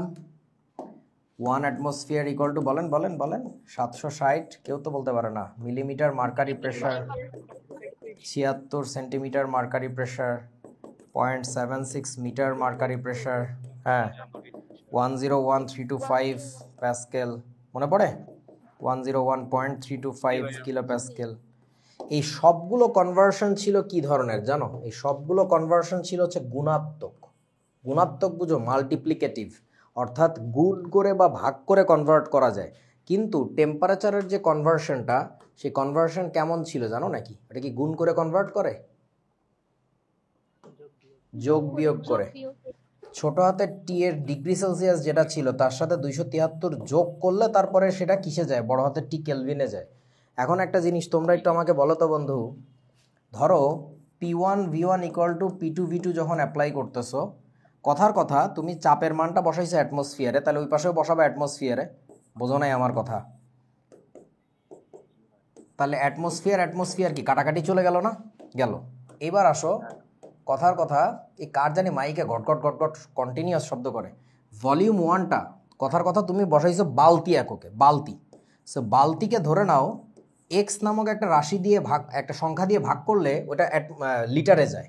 তাহলে এই পাশেও কি হইতো বলেন তো? ওই বালতিটাকে এক্স দিয়ে ভাগ করা লাগতো না? বোঝে না? কাটাকাটি যাইতো তো। কিন্তু এবার খেয়াল করো তো, তোমার কাছে ইকুয়েশনটা আছে ধরো এরকম যে বাই হচ্ছে T1, এই পাশে হচ্ছে T1। এই টেম্পারেচারগুলো তুমি বসায় ফেলাইছো হচ্ছে ডিগ্রি সেলসিয়াসে। তো সেই ডিগ্রি সেলসিয়াসের মানটাকে কিছু একটা 273 যোগ করা লাগতো না কেলভিনে নেওয়ার জন্য? বলেন তো, এই যে যোগটা করছো, এই যোগটা কি উভয় পক্ষে কাটে? আর এটা তো আর কাটে না। দ্যাটস ওয়াই টেম্পারেচারকে কেলভিনে কনভার্ট করে নিয়েই বসাইতে হবে। হোমোজেনাস ইকুয়েশন হইলেও টেম্পারেচারকে অবশ্যই কনভার্ট করে কেলভিনে নিয়ে তারপরে বসাইতে হবে। কারণ আমি আবারও বলতেছি, অন্যান্য যে কোনো রাশির রূপান্তর হচ্ছে গুণাত্মক। গুণাত্মক বলতে আমি বুঝাইছি মাল্টিপ্লিকেটিভ। গুণও এক প্রকারের, মানে ভাগও এক প্রকার গুণ, বুঝো তো? কিন্তু টেম্পারেচারের যে কনভার্সন, এটা কিন্তু যোগাত্মক। এই যে অ্যাড করে বা ডিলিট করে, মানে প্লাস বা মাইনাস করে হচ্ছে কনভার্ট করা লাগে। দ্যাটস ওয়াই হচ্ছে টেম্পারেচারটাকে অবশ্যই কেলভিনে নিয়ে তারপরে বসাইতে হয়। কেউ বোঝা না? কতিপয় অশিক্ষিত নিয়ে বসে আমি খুব বিপদে আসি। আচ্ছা, এই যে গেল হোমোজেনাস নন হোমোজেনাসের কাহিনী। এরপরে চলো, তাহলে তোমরা কি এবার বুঝতেছো একটা বিষয়, যে এতদিন যতগুলো অঙ্ক করছি আমি কোথাও কোনো একক কেন রূপান্তর তোমাদের করতে দেই নাই? সব হোমোজেনাস ছিল, সবগুলাই হোমোজেনাস ইকুয়েশনের অঙ্ক ছিল। দ্যাটস ওয়াই কনভার্ট করা লাগে না। কিন্তু আজকে থেকে কিন্তু কনভার্ট করা লাগবে, কারণ পিভি ইকুয়ালস এনআরটি চলে আসছে। আচ্ছা, এবার আমরা একটা নতুন টপিক শিখবো। হ্যাঁ বলো বাবা, একটু জোরে কথা বল, মাইকটা কাছে নে বাবা প্লিজ। হ্যাঁ কি এইমাত্র যে আলোচনাটা হলো এটা কি কেমিস্ট্রির আলোচনা না গণিতের আলোচনা? এইটা পুরোটাই গণিতের আলোচনা, বাট এই আলোচনাটা তোমার কেমিস্ট্রিতেও কাজে লাগবে, ফিজিক্সেও কাজে লাগবে, ভয়াবহ রকমের কাজে লাগবে আর কি। ঠিক আছে? যে এই যে এখনই দেখবা আর কি, যে এই যে making homogeneous from non homogeneous equation, যে কিভাবে একটা নন হোমোজেনাস ইকুয়েশন থেকে হোমোজেনাস বানাই নিয়ে অঙ্ক করলে অনেক সহজ হয়ে যায় আর কি। কারণ একটু আগে কি বুঝাইলাম, হোমোজেনাস ইকুয়েশন হইলে একক নিয়ে বেশি একটা মাথা ব্যথা করতে হয় না, কিন্তু নন হোমোজেনাস হইলে কিন্তু তখন একক নিয়ে মাথা ব্যথা করা লাগে। সো আমরা চেষ্টা করব যেসব জায়গায় সুবিধা হয় বা সম্ভব হোমোজেনাস বানাই নিয়ে কাজ করে ফেলবো, একক নিয়ে কোনো ঝামেলা থাকবে না। ঠিক আছে? বুঝেছো বাবা সাফায়েত? আচ্ছা দেখো, এখনই টের পাবা আর কি। এই যে তোমাদের শেতাব ভাই বলে দিল, আমার কথা বিশ্বাস না হলে ভাইয়ের কথা শুনো, আমার তো কোনো কথাকেও বিশ্বাস করো না আর কি। ওকে, সো কি করবো আমরা এখন একটা হোমোজেনাস ইকুয়েশন বানানো শিখবো নন হোমোজেনাস ফর্ম থেকে। কীরকম দেখ, ধর কোনো একটা অঙ্কে তোকে বলছে যে প্রথম অবস্থায় কোনো একটা টেম্পারেচার ছিল, তখন একটা আয়তন ছিল, একটু পরে আর একটা টেম্পারেচার দিছে, তাহলে বলছে এবার পরবর্তী আয়তনটা কত। তোমরা অঙ্কটা মনে হয় বোঝো নাই। প্রথম অবস্থার তাপমাত্রা দিছে, তখনকার আয়তন দিছে, পরবর্তী তাপমাত্রা দিছে, পরবর্তী আয়তনটা জানতে চাইছে। এই টাইপের অঙ্ক আমরা কয়দিন করছি না? এখন ধরো তোমার কাছে না ভি আর টি এর রিলেশনটা মনে নাই, যে কি জানো সম্পর্কটা ভুলে গেছি, ভুলে যাও, কোনো সমস্যা নেই। তুমি শুধু এমন একটা সমীকরণ খুঁজে বের করো যে সমীকরণে ভি আর টি আছে। ভাইবে বাইর করো তো একটা সমীকরণ। আমার মনে পড়ছে, আমার একটা ইকুয়েশন মনে পড়ছে, পিভি ইকুয়ালস এনআরটি। এরপরে যে কাজটা করবা, যেসব রাশি নিয়ে কাজ আছে তোমার, তাদেরকে এক পাশে নিয়ে আসবা। তোমার কাজ কি কি রাশি নিয়ে দেখো তো, ভলিউম আর টেম্পারেচার নিয়ে না, ভলিউম আর টেম্পারেচার, আর কিন্তু কোনো রাশির কোনো চেঞ্জ নাই। ওইগুলোকে এক পাশে নিয়ে আসলে দেখেন তো কি দাঁড়ায়, ভি বাই টি না, ইকুয়াল টু বাকি সব অন্য পাশে নিয়ে যাও, নিয়ে যাওয়ারই দরকার নেই, ফালাই দাও এটারে। বাকি সব কনস্ট্যান্ট, প্রেশারও কনস্ট্যান্ট, মোল নাম্বারও কনস্ট্যান্ট, সব কনস্ট্যান্ট। এরপরে কি করবা জানো, ওই জাল এক্সোটার আর একটা কপি বানাবা, বানানোর পর এখানে 1 1 এখানে 2 2 বাড়ি চলে যাও, শেষ। এইটাই সূত্র। কেউ বোঝো নাই আমার কথা? বুঝছি ভাই। মজার জিনিস। আচ্ছা, তারপরে ধরো তোমাকে, তুমি তো ভাবতেছো মনে মনে, এই এটা তো আমরা আগের থেকেই জানতাম, এটা তো চার্লসের সূত্র, তাই না? দেখো আরো ম্যাজিক দেখাই। ধরো তোমাকে একটা অঙ্ক দিছে যে প্রথমে একটা টেম্পারেচার ছিল, তখন একটা চাপ ছিল। প্রথমে একটা টেম্পারেচার ছিল, তখন গ্যাসে কোনো একটা চাপ ছিল, একটু পর আর একটা টেম্পারেচার হয়েছে, তাহলে পরবর্তী চাপটা কত হবে? আপনারা কি বুঝছেন আমার কথা? টেম্পারেচার 1, প্রেশার 1, টেম্পারেচার 2 দেওয়া ছিল, তাহলে প্রেশার 2টা কত? তুমি আবার একটা সমীকরণ খুঁজে বের করো যার মধ্যে ওই পি আর টি আছে। বলো কোন সমীকরণ? পিভি ইকুয়াল টু এনআরটি আছে। তোমার যে দুইটা রাশি লাগবে এক পাশে নিয়ে আসো, পি আর টি লাগবে এক পাশে নিয়ে আসো, তাহলে কি লেখা যাবে? পি বাই টি না? ওই যেটা লেখছো ওটা আর একবার কপি করো, কপি করে 1 1 2 2 বাড়ি চলে যাও, শেষ। That's your equation. কেউ বোঝে না? বাকি রাশিগুলো লেখা লাগবে না ভাইয়া? বাকি রাশিগুলো লিখতেছি না কেন? বিকজ বাকি রাশিগুলো কনস্ট্যান্ট রাশি, ওগুলোর মান চেঞ্জ হয় নাই। মানে এগুলো কি আপনি কনস্ট্যান্ট হয়ে গেছে? অঙ্কের মধ্যে প্রশ্নে ওগুলা নিয়ে কোনো আলোচনা করে নাই, তার মানে কি ওই রাশিগুলোর মান অপরিবর্তিত ছিল। তো বুঝতে পারছি। তুই এই সমীকরণ দুইবার লিখবি, আমার কথা শোন, সমীকরণটা দুইবার লিখবি। কি করবি? একবার দিবি P1 T1 দিলাম, এটা 1 নাম্বার ইকুয়েশন। একটু পর আর একটা সমীকরণ লেখো P2 T2, ওই এটা হবে 2 নাম্বার সমীকরণ। তুমি 1 কে 2 দিয়ে ভাগ করে দেখো এই সবগুলো রাশি কাটাকাটি যাচ্ছে, তখন এই ইকুয়েশনটাই পাবা। কেউ বোঝে না? এবার আরো ভালো বুঝছি। আচ্ছা, তোমরা আমার কথা পছন্দ করতেছো না, তোমাদের দেখো ফিজিক্সের অঙ্ক করাই আসো। তোমরা এই সমীকরণটা দেখবা কয়দিন পরে, F equal to 1/2L root over T by mu. এটা বেসিক্যালি গিটারের ইকুয়েশন, গিটার বা টানা তার বলে আর কি। মানে কাহিনী হচ্ছে যে গিটার বাজাইতে পারো কেউ? গিটার চেনো কেউ? আদৌ চেনো যে এটার নাম গিটার? ও তাও চেনো না? আচ্ছা, কি বিপদ তোমাদের। আচ্ছা, গিটার বাজাইতে গেলে মানুষ দেখবা যে বসে আগে আধা ঘন্টা ধরে কি জানি টিউ টিউ করে, টিউনিং করা বলে আর কি এটাকে।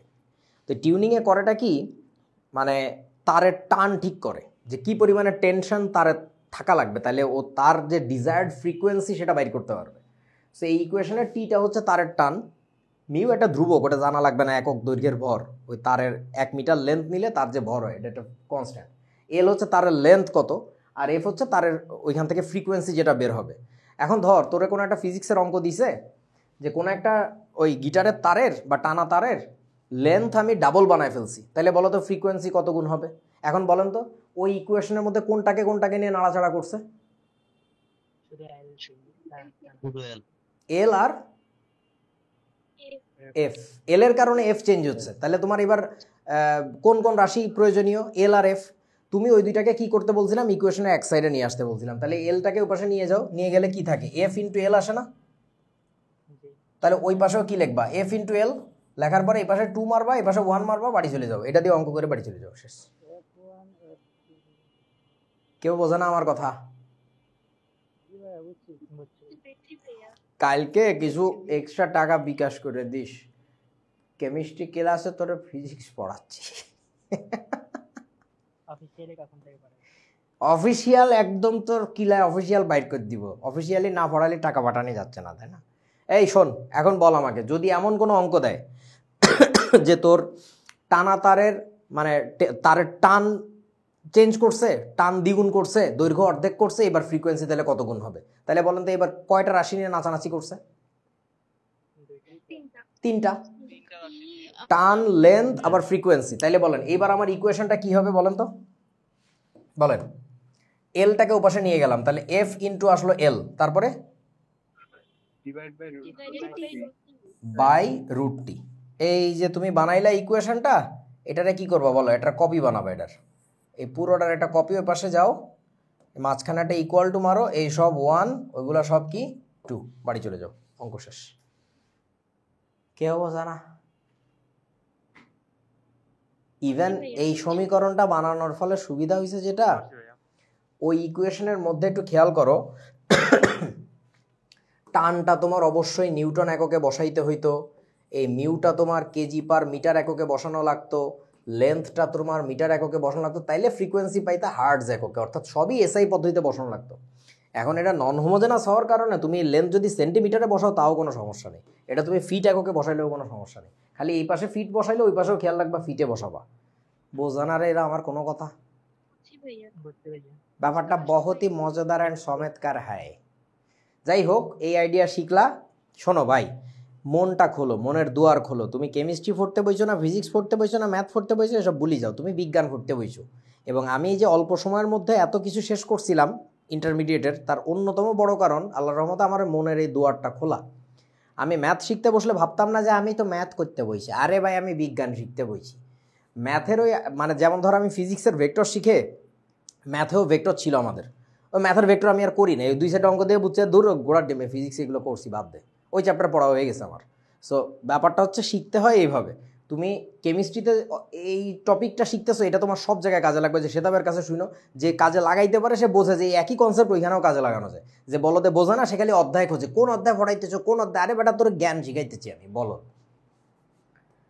ওকে চলেন, PV equal to NRT, your new best friend is a killer. কেন বলতেছি কিলার? বিকজ তোমরা যদি এককগুলো বসায় দেখো তাইলে টের পাবা যে এখানে ভুলভাল উল্টাপাল্টা বসাইলে ঝামেলা আছে। দেখো খেয়াল করে, আমরা আর এর ভ্যালুটা কত জানি, মানে ইউনিটটা কি জানি, লিটার অ্যাটমসফিয়ার পার মোল পার কেলভিন, তাই না? ওই যে লিটার অ্যাটমসফিয়ারটা ট্রাই করে দেখতে বলছে। টেম্পারেচারের ইউনিট কি জানি, কেলভিন। মোল নাম্বারের ইউনিট কি জানি, মোল। এইগুলা বসানোর ফলে একটু খেয়াল করে দেখো, মোল পার মোল কিন্তু কাটে, কেলভিন পার কেলভিন কিন্তু কাটে, এবং রাইট সাইডে থাকে কি লিটার অ্যাটমসফিয়ার। তার মানে তুমি যদি এইখানে ভলিউমটাকে লিটার ছাড়া অন্য কিছুতে বসাও আর প্রেশারটাকে অ্যাটমসফিয়ার ছাড়া অন্য কিছুতে বসাও, the thing is not gonna match. বোঝা নাই আমার কথা? খুব সাবধান। এইখানে দেখেন আপনাকে ট্রাই করে দেখতে বলছে এসআই পদ্ধতি। এসআই পদ্ধতিতে একটু ট্রাই করে দেখো।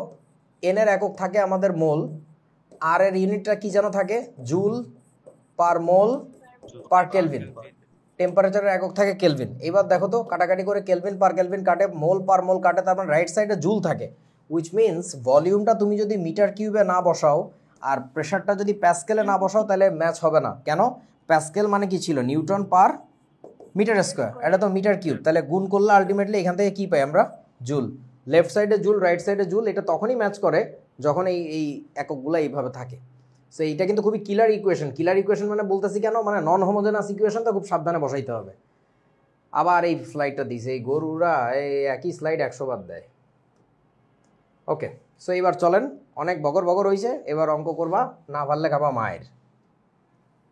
বন্ধু চলো দেখি কি বলছে। তোমাকে বলেছে 17 ডিগ্রি সেলসিয়াস তাপমাত্রায় 770 মিলিমিটার পারদ চাপে 1 মিলিলিটার গ্যাসে কয়টি অণু বিদ্যমান, কয়টি অণু? আমাকে একটু বলেন দেখি কিসের কিসের তথ্য দেওয়া আছে। 17 ডিগ্রি সেলসিয়াস তাপমাত্রা মানে টেম্পারেচার 1, সরি টেম্পারেচার 1 এর তো দরকার নেই, টেম্পারেচার 17 ডিগ্রি সেলসিয়াস মানে কত, 290 কেলভিন না? এত চাপে, আচ্ছা প্রেশারটাকে কি আমি মিলিমিটার মার্কারিতে রাখবো নাকি চেঞ্জ করতে হবে, আমাকে একটু বলেন তো। আচ্ছা পরে করতেছি, দাঁড়াও। 1 মিলিলিটার গ্যাসে কয়টা অণু আছে, তাহলে ভলিউমটা হচ্ছে 1 মিলিলিটার, কয়টা অণু আছে মানে কি বের করতে বলছে বলো তো? ছোট এন নাকি বড় এন, ছোট এন নাকি বড় এন? ছোট এন মানে কিন্তু হচ্ছে পিস সংখ্যাকে মোলে কনভার্ট করলে যেটা হয় তা কিন্তু জানতে চায় নাই, চাইছে কত টি আছে, তার মানে কিন্তু ক্যাপিটাল এন বের করতে বলছে, বুঝছেন সবাই? ওকে, এখন দেখো ভাই, তাহলে এই গিভেন ডেটার দিকে তাকায় দেখো তো কোন ফর্মুলায় যাওয়া উচিত আমাদের, মানে কোন সূত্র, বয়েল, চার্লস, অ্যাভোগাড্রো, কোনটাতে? এইখানে পিভি ইকুয়ালস এনআরটি ছাড়া কোনো রাস্তা আর খোলা নাই।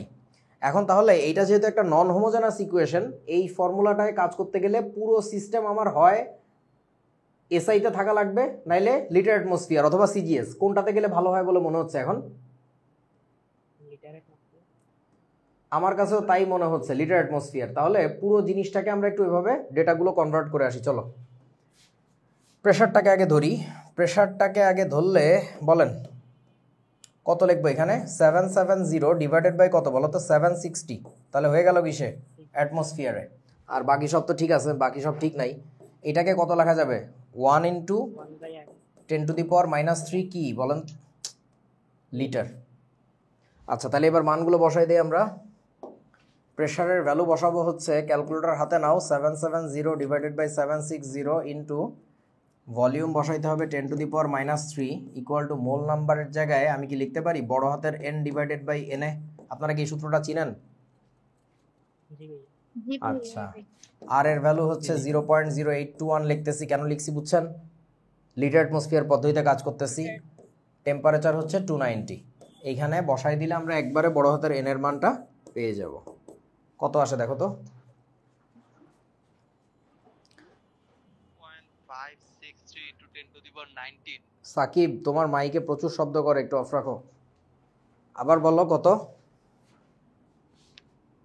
2.563 into 10⁻19 আচ্ছা, একক কি হবে এটার বলেন তো? এত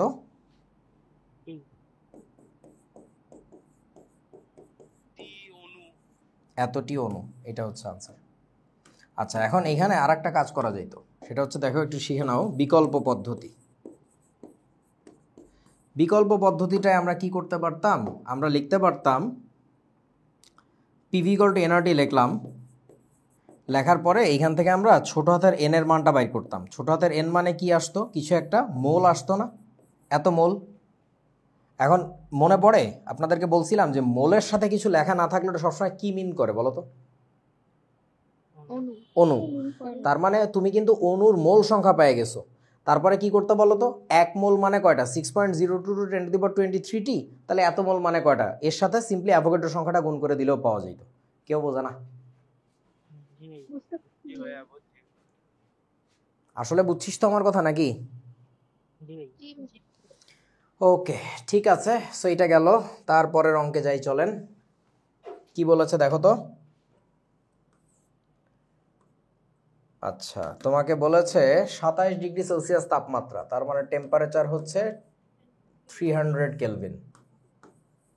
আচ্ছা, এত তাপমাত্রা এত চাপে, তাহলে প্রেসার দেওয়া আছে 98.66 ইন্টু 10⁻³ কত? 3 নিউটন পার মিটার স্কোয়ার। আমি একবারে প্যাসকেল লিখতে পারি না? আচ্ছা, এত চাপে এত metre cube sulphur dioxide gas, তাহলে ভলিউমটা হচ্ছে 0.001 মিটার কিউব। সালফার ডাইঅক্সাইড গ্যাসে কতটি অণু থাকে গণনা করো। তার মানে আবারও কি বের করতে বলছে? Capital N equal to what বলেন এবার? আমরা তাহলে কি ফর্মুলা লিখবো? PV equals NRT.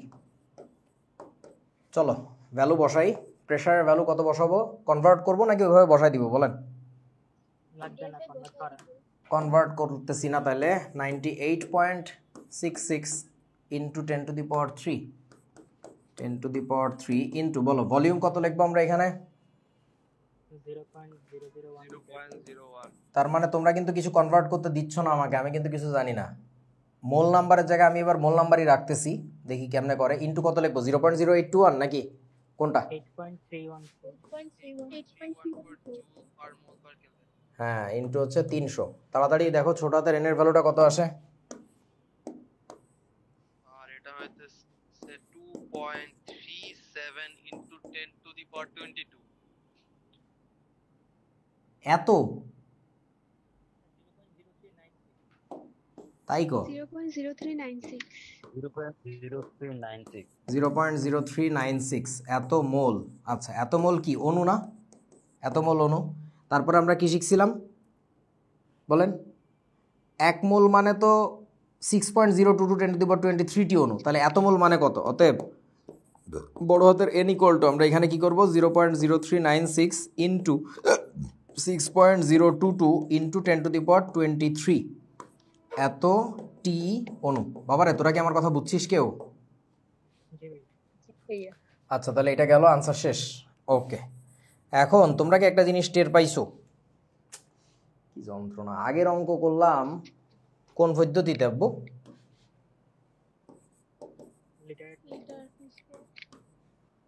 এই অঙ্ক করলাম এসআই।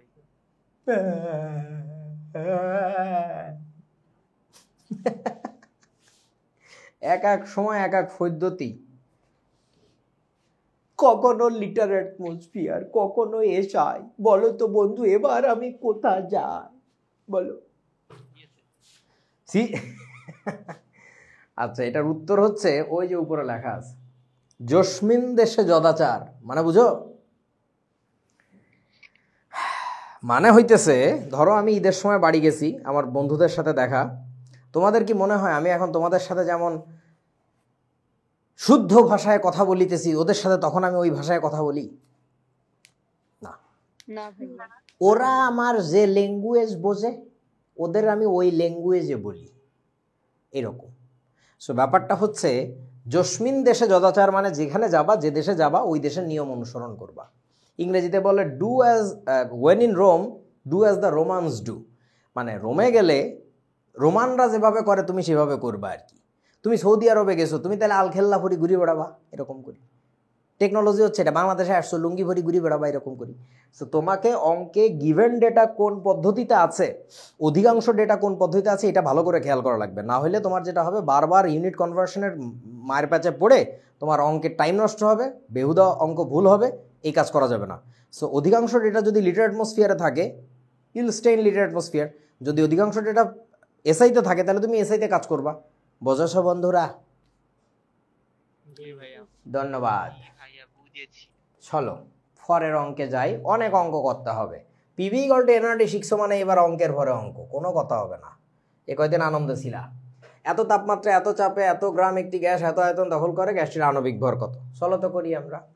বলো, টেম্পারেচার কত দেওয়া আছে? 293 কেলভিন। এত চাপে, তাহলে প্রেশার তো এটা রাখাই যাবে না, বুঝতে পারতেছেন? অঙ্ক দেখে বলেন তো কোন সিস্টেমে যাব, লিটার অ্যাটমসফিয়ার নাকি এসআই? বলেন। Litre atmosphere. আচ্ছা, তাহলে প্রেশারের ভ্যালুটা হবে আমাদের 740 ডিভাইডেড বাই 760, অ্যাটমসফিয়ারে চলে গেলাম। এত গ্রাম একটি গ্যাস, তাহলে এটাকে কি দিয়ে লেখা যায়? গ্যাসের ভরকে কি দিয়ে লিখি আমরা? ডাব্লিউ দিয়ে লিখি। এটা কেন কেউ পারতেছো না? গ্যাসের ভরকে ডাব্লিউ দিয়ে লেখা জানো না? 0.842 এত গ্রাম। একটি গ্যাস এত মিলিলিটার আয়তন দখল করে, তাহলে এটাকে আমরা কি দিয়ে লিখবো? ভি। 400 রাখা যাবে না, রাখতে হবে 0.4 লিটার। বুঝছো তো? 1000 দিয়ে ভাগ করছি আর কি। আচ্ছা, তাহলে বলতেছে গ্যাসটির আণবিক ভর কত। এখন একটু বুঝে বলেন তো, আণবিক ভরকে কি দিয়ে প্রকাশ করে? Capital M, right. তাহলে M equals what? Okay. So এইবার তাহলে বলেন তো কোন ফর্মুলা ইউজ করবো আমরা এখানে গিভেন ডেটা অনুযায়ী?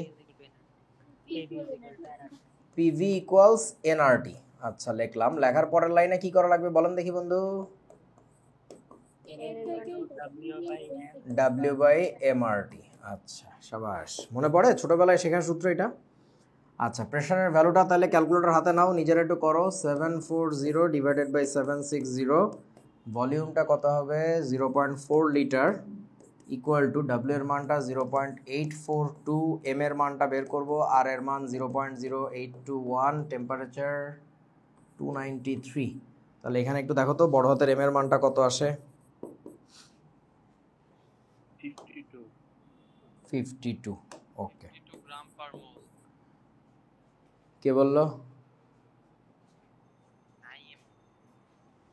এই গাধা, আণবিক ভরের কোনো একক আছে নাকি?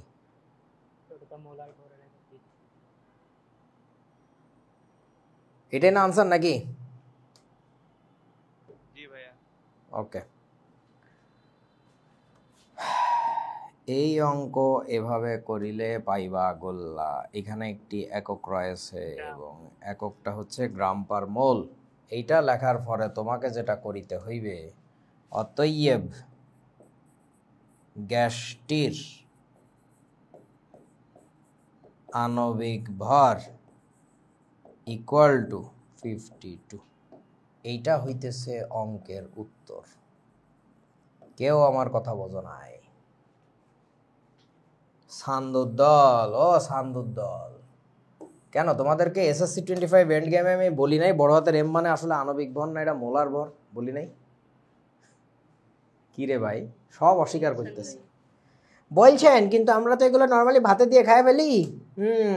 রেজাল্ট দিছে A+ পাইছি, ভাতে দিয়ে খাই ফেলিছি। সান্দু, একটু লক্ষ্য কর আব্বারা।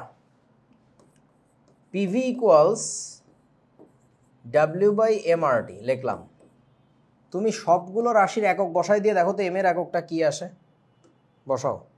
প্রেশারের একক বসাইছো কি? অ্যাটমসফিয়ার, ঠিক আছে, বসাও।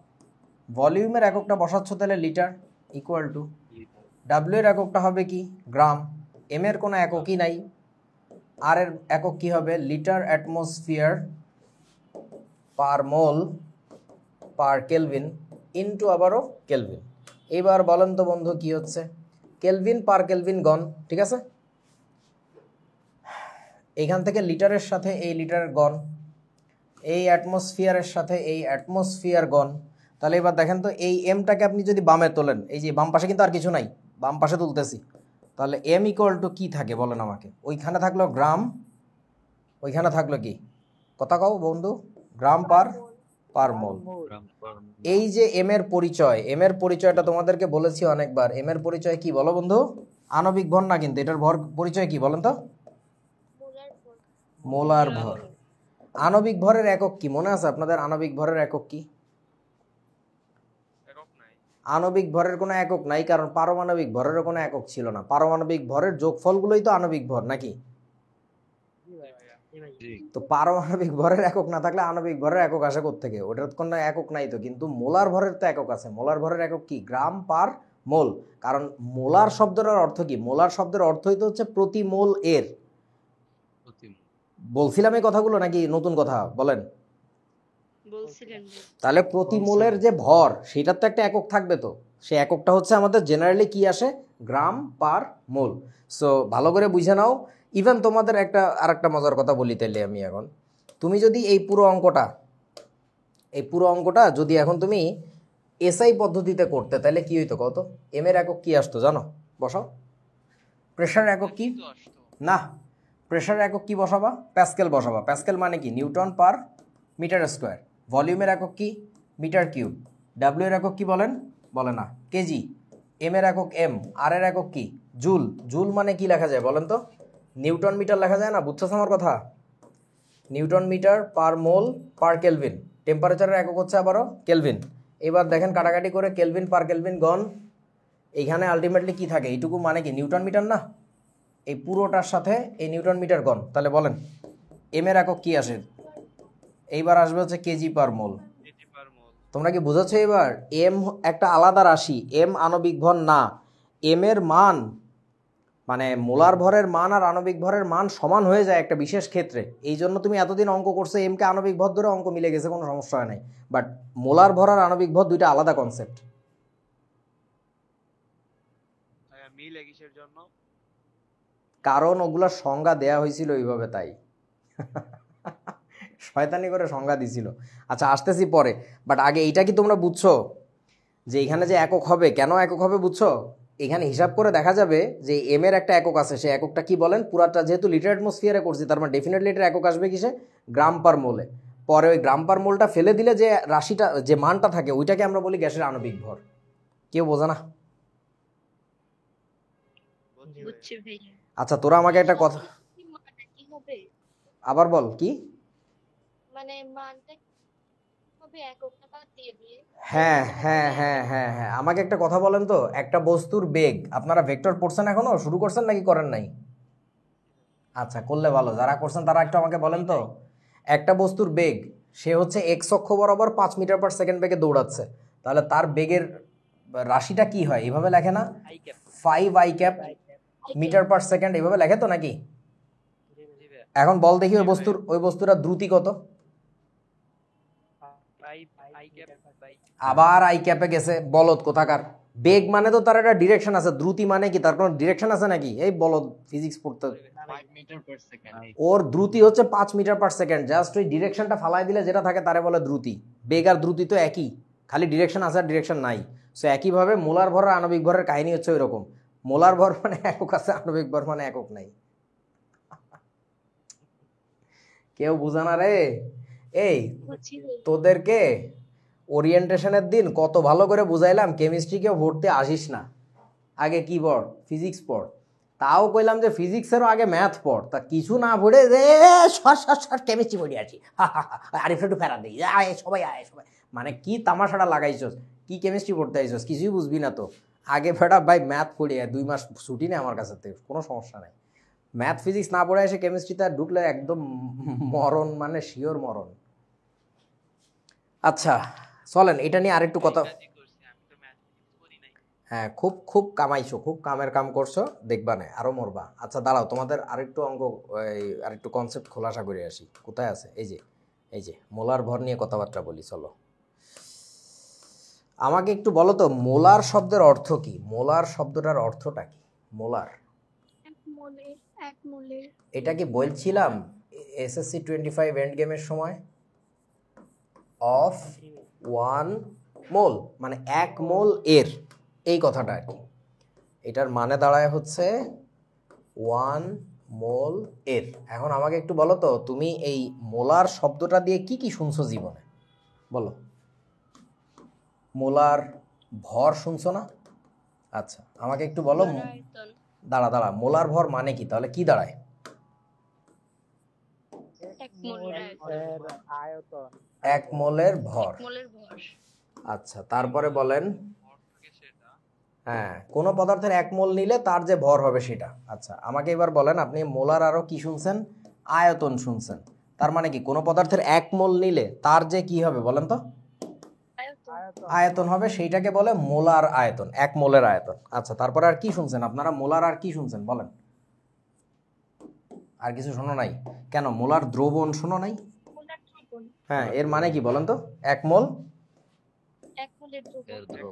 1 মোল দ্রব দিয়ে তৈরিকৃত দ্রবণ। তোমরা কিছু বোঝো নাই আমার কথা, এই কথাটা একটু বড় করে বলা লাগছে। 1 মোল দ্রব দিয়ে তৈরিকৃত দ্রবণ, তবে সেটা আবার কাহিনী কি, 1 মোল দ্রব যে দিছো কোথায় দিছো সেটা একটু স্পেসিফাই করা লাগে। 1 লিটার দ্রবণে। তোরা কি বুঝছিস আমার কথা বাবা? মানে আলটিমেটলি মোলার শব্দটা যেখানেই কানেক্টেড থাকবে সেখানে তোর বুঝে নিতে হবে এখানে 1 মোলের একটা ব্যাপার আছে। তারপরে দেখো তোমাদের আর একটা মজার জিনিস শিখাই, এটা দেখা তোমরা কয়েকজন অজ্ঞান হয়ে যাবে, একটু প্লিজ আশেপাশে কিছু থাকলে তারা একটু ধরে বইসো আর কি। তোমরা কি নাম শুনছো? মোলার গ্যাস ধ্রুবক, আদর্শ গ্যাস ধ্রুবক, 1 মোল গ্যাসের জন্য নির্ণীত ধ্রুবক। কেউ মনে হয় বোঝো নাই আমার কথা? আসলেই বুঝি নাই। আজকেই পড়ছো, একটু আগে পড়ছো।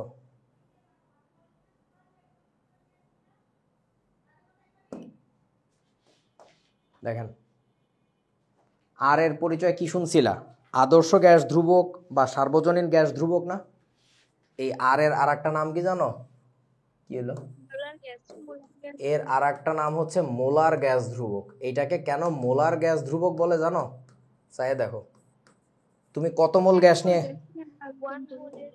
তুমি 1 মোল গ্যাস নিয়ে ধ্রুবক বাইর করছো না? 1 মোল গ্যাস নিয়ে কাজের পরিমাণ বাইর করছিলা, দ্যাটস ওয়াই এটাকে বলে মোলার গ্যাস ধ্রুবক। কেউ বোঝো নাই আমার কথা এখনো? বুঝছি ভাইয়া। এরে গরুরে সব লক্ষায় আসলে মনে হার্ট অ্যাটাক করে মরে গেছে নাকি ওইখানে, কে জানে।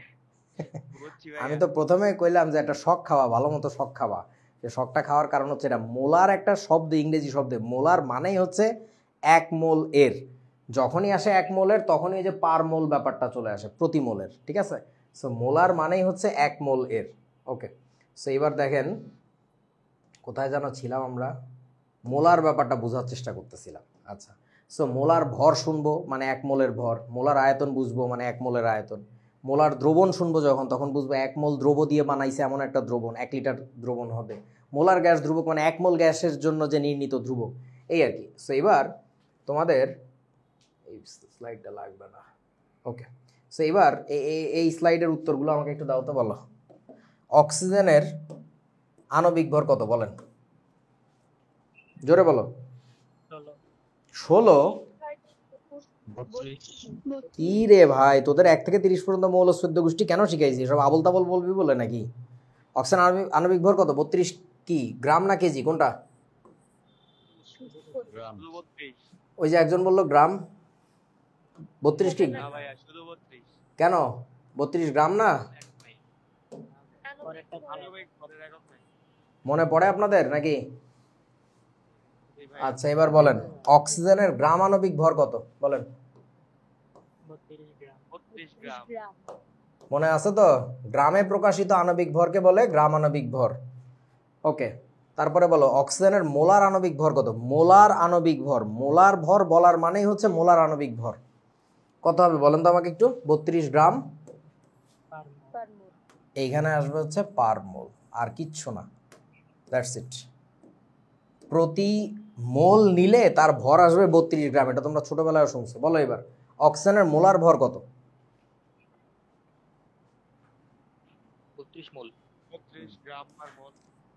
ব্যাপারটা একটু বোঝো, মোলার আণবিক ভর মানেই হচ্ছে মোলার ভর। একটা কথা বলছিলাম না, মোলের সাথে যদি কিছু বলা না থাকে তাহলে অটোমেটিক্যালি কি বুঝায়? অণু বুঝায়। এই যে দেখেন পুরো কথাটা হচ্ছে মোলার আণবিক ভর, এটারই শর্ট ফর্ম হচ্ছে কি বলেন তো? মোলার ভর। আচ্ছা তার আগে আমারে বল, আমি যে লাল কালি দিয়ে লিখতেছি তোরা কি দেখতে পাচ্ছিস নাকি দেখতে সমস্যা? ওকে, এখন সবাইকে এইটুকু বুঝছেন? বুঝলে আমি এবার একটু অন্য তাল বাহানা করব। চেয়ার টেবিল ধরে বসেন। আচ্ছা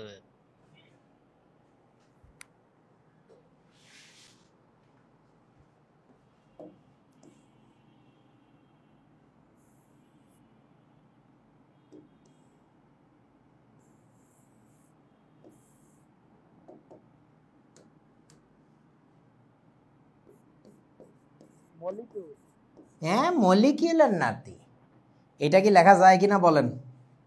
100 বার যায়। জি লেখা যায়।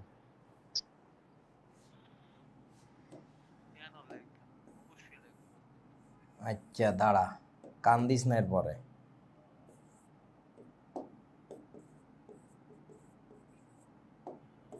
বলা যায়? জি ভাই। টনে নিয়ে চলে গেছি। এখন বল এই সবগুলাই কি দাঁড়াইলো বলতো? এই নিচের তিনটা রাশি কিন্তু কি দাঁড়াইছে বলেন তো? মোলার ভর। মানে তিনটাই আসলে অক্সিজেনের মোলার ভর। এখন দেখ সারা জীবন তোর অঙ্ক করছিস ভুল অঙ্ক।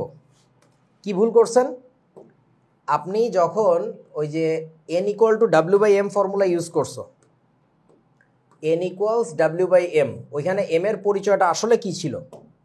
সত্যিকার অর্থে m এর পরিচয় ছিল হচ্ছে মোলার ভর। কিন্তু এইটা ব্যবহার না করে তুমি কি ধরে কাজ করছিলা? আণবিক ভর, তাই ধরে কাজ করছো না? কিন্তু তোমার অঙ্ক হয়েছিল নাকি হয় নাই বলো?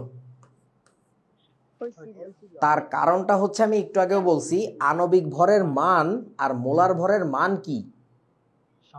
সমান। আসলে কি সমান? সবসময় সমান নাকি একটা বিশেষ ক্ষেত্রে সমান? একটা বিশেষ ক্ষেত্রে সমান। সেই বিশেষ ক্ষেত্রটা কি শুনবা? এই যে দেখো, আণবিক ভরের মান আর মোলার ভরের মান সমান হয় যদি এবং কেবল যদি মোলার ভরটাকে কোন এককে নেওয়া হয় বলেন তো? গ্রাম পার মোল। গ্রাম পার মোলে নেওয়া হয়, তা নাহলে সমান হবে না। তোমরা আমার কথা বোঝো নাই বন্ধু? একজন বুঝলে তো হবে না, বাকি সবাইকে বুঝছো? আচ্ছা আমাকে বলতো বাবা, কেমিস্ট্রিতে নর্মালি আমরা সারা জীবন কি করছি? গ্রাম এককে নিছি নাকি কেজি এককে নিছি বলেন? ভর তো সব গ্রামে নিয়ে কাজ করছি, দ্যাটস ওয়াই কাকতালীয়ভাবে মিলে গেছিল। কিন্তু এখন ইন্টারমিডিয়েটে উঠছো না, এখন প্রায় তোমার এই কেজি এককে যাওয়া লাগবে।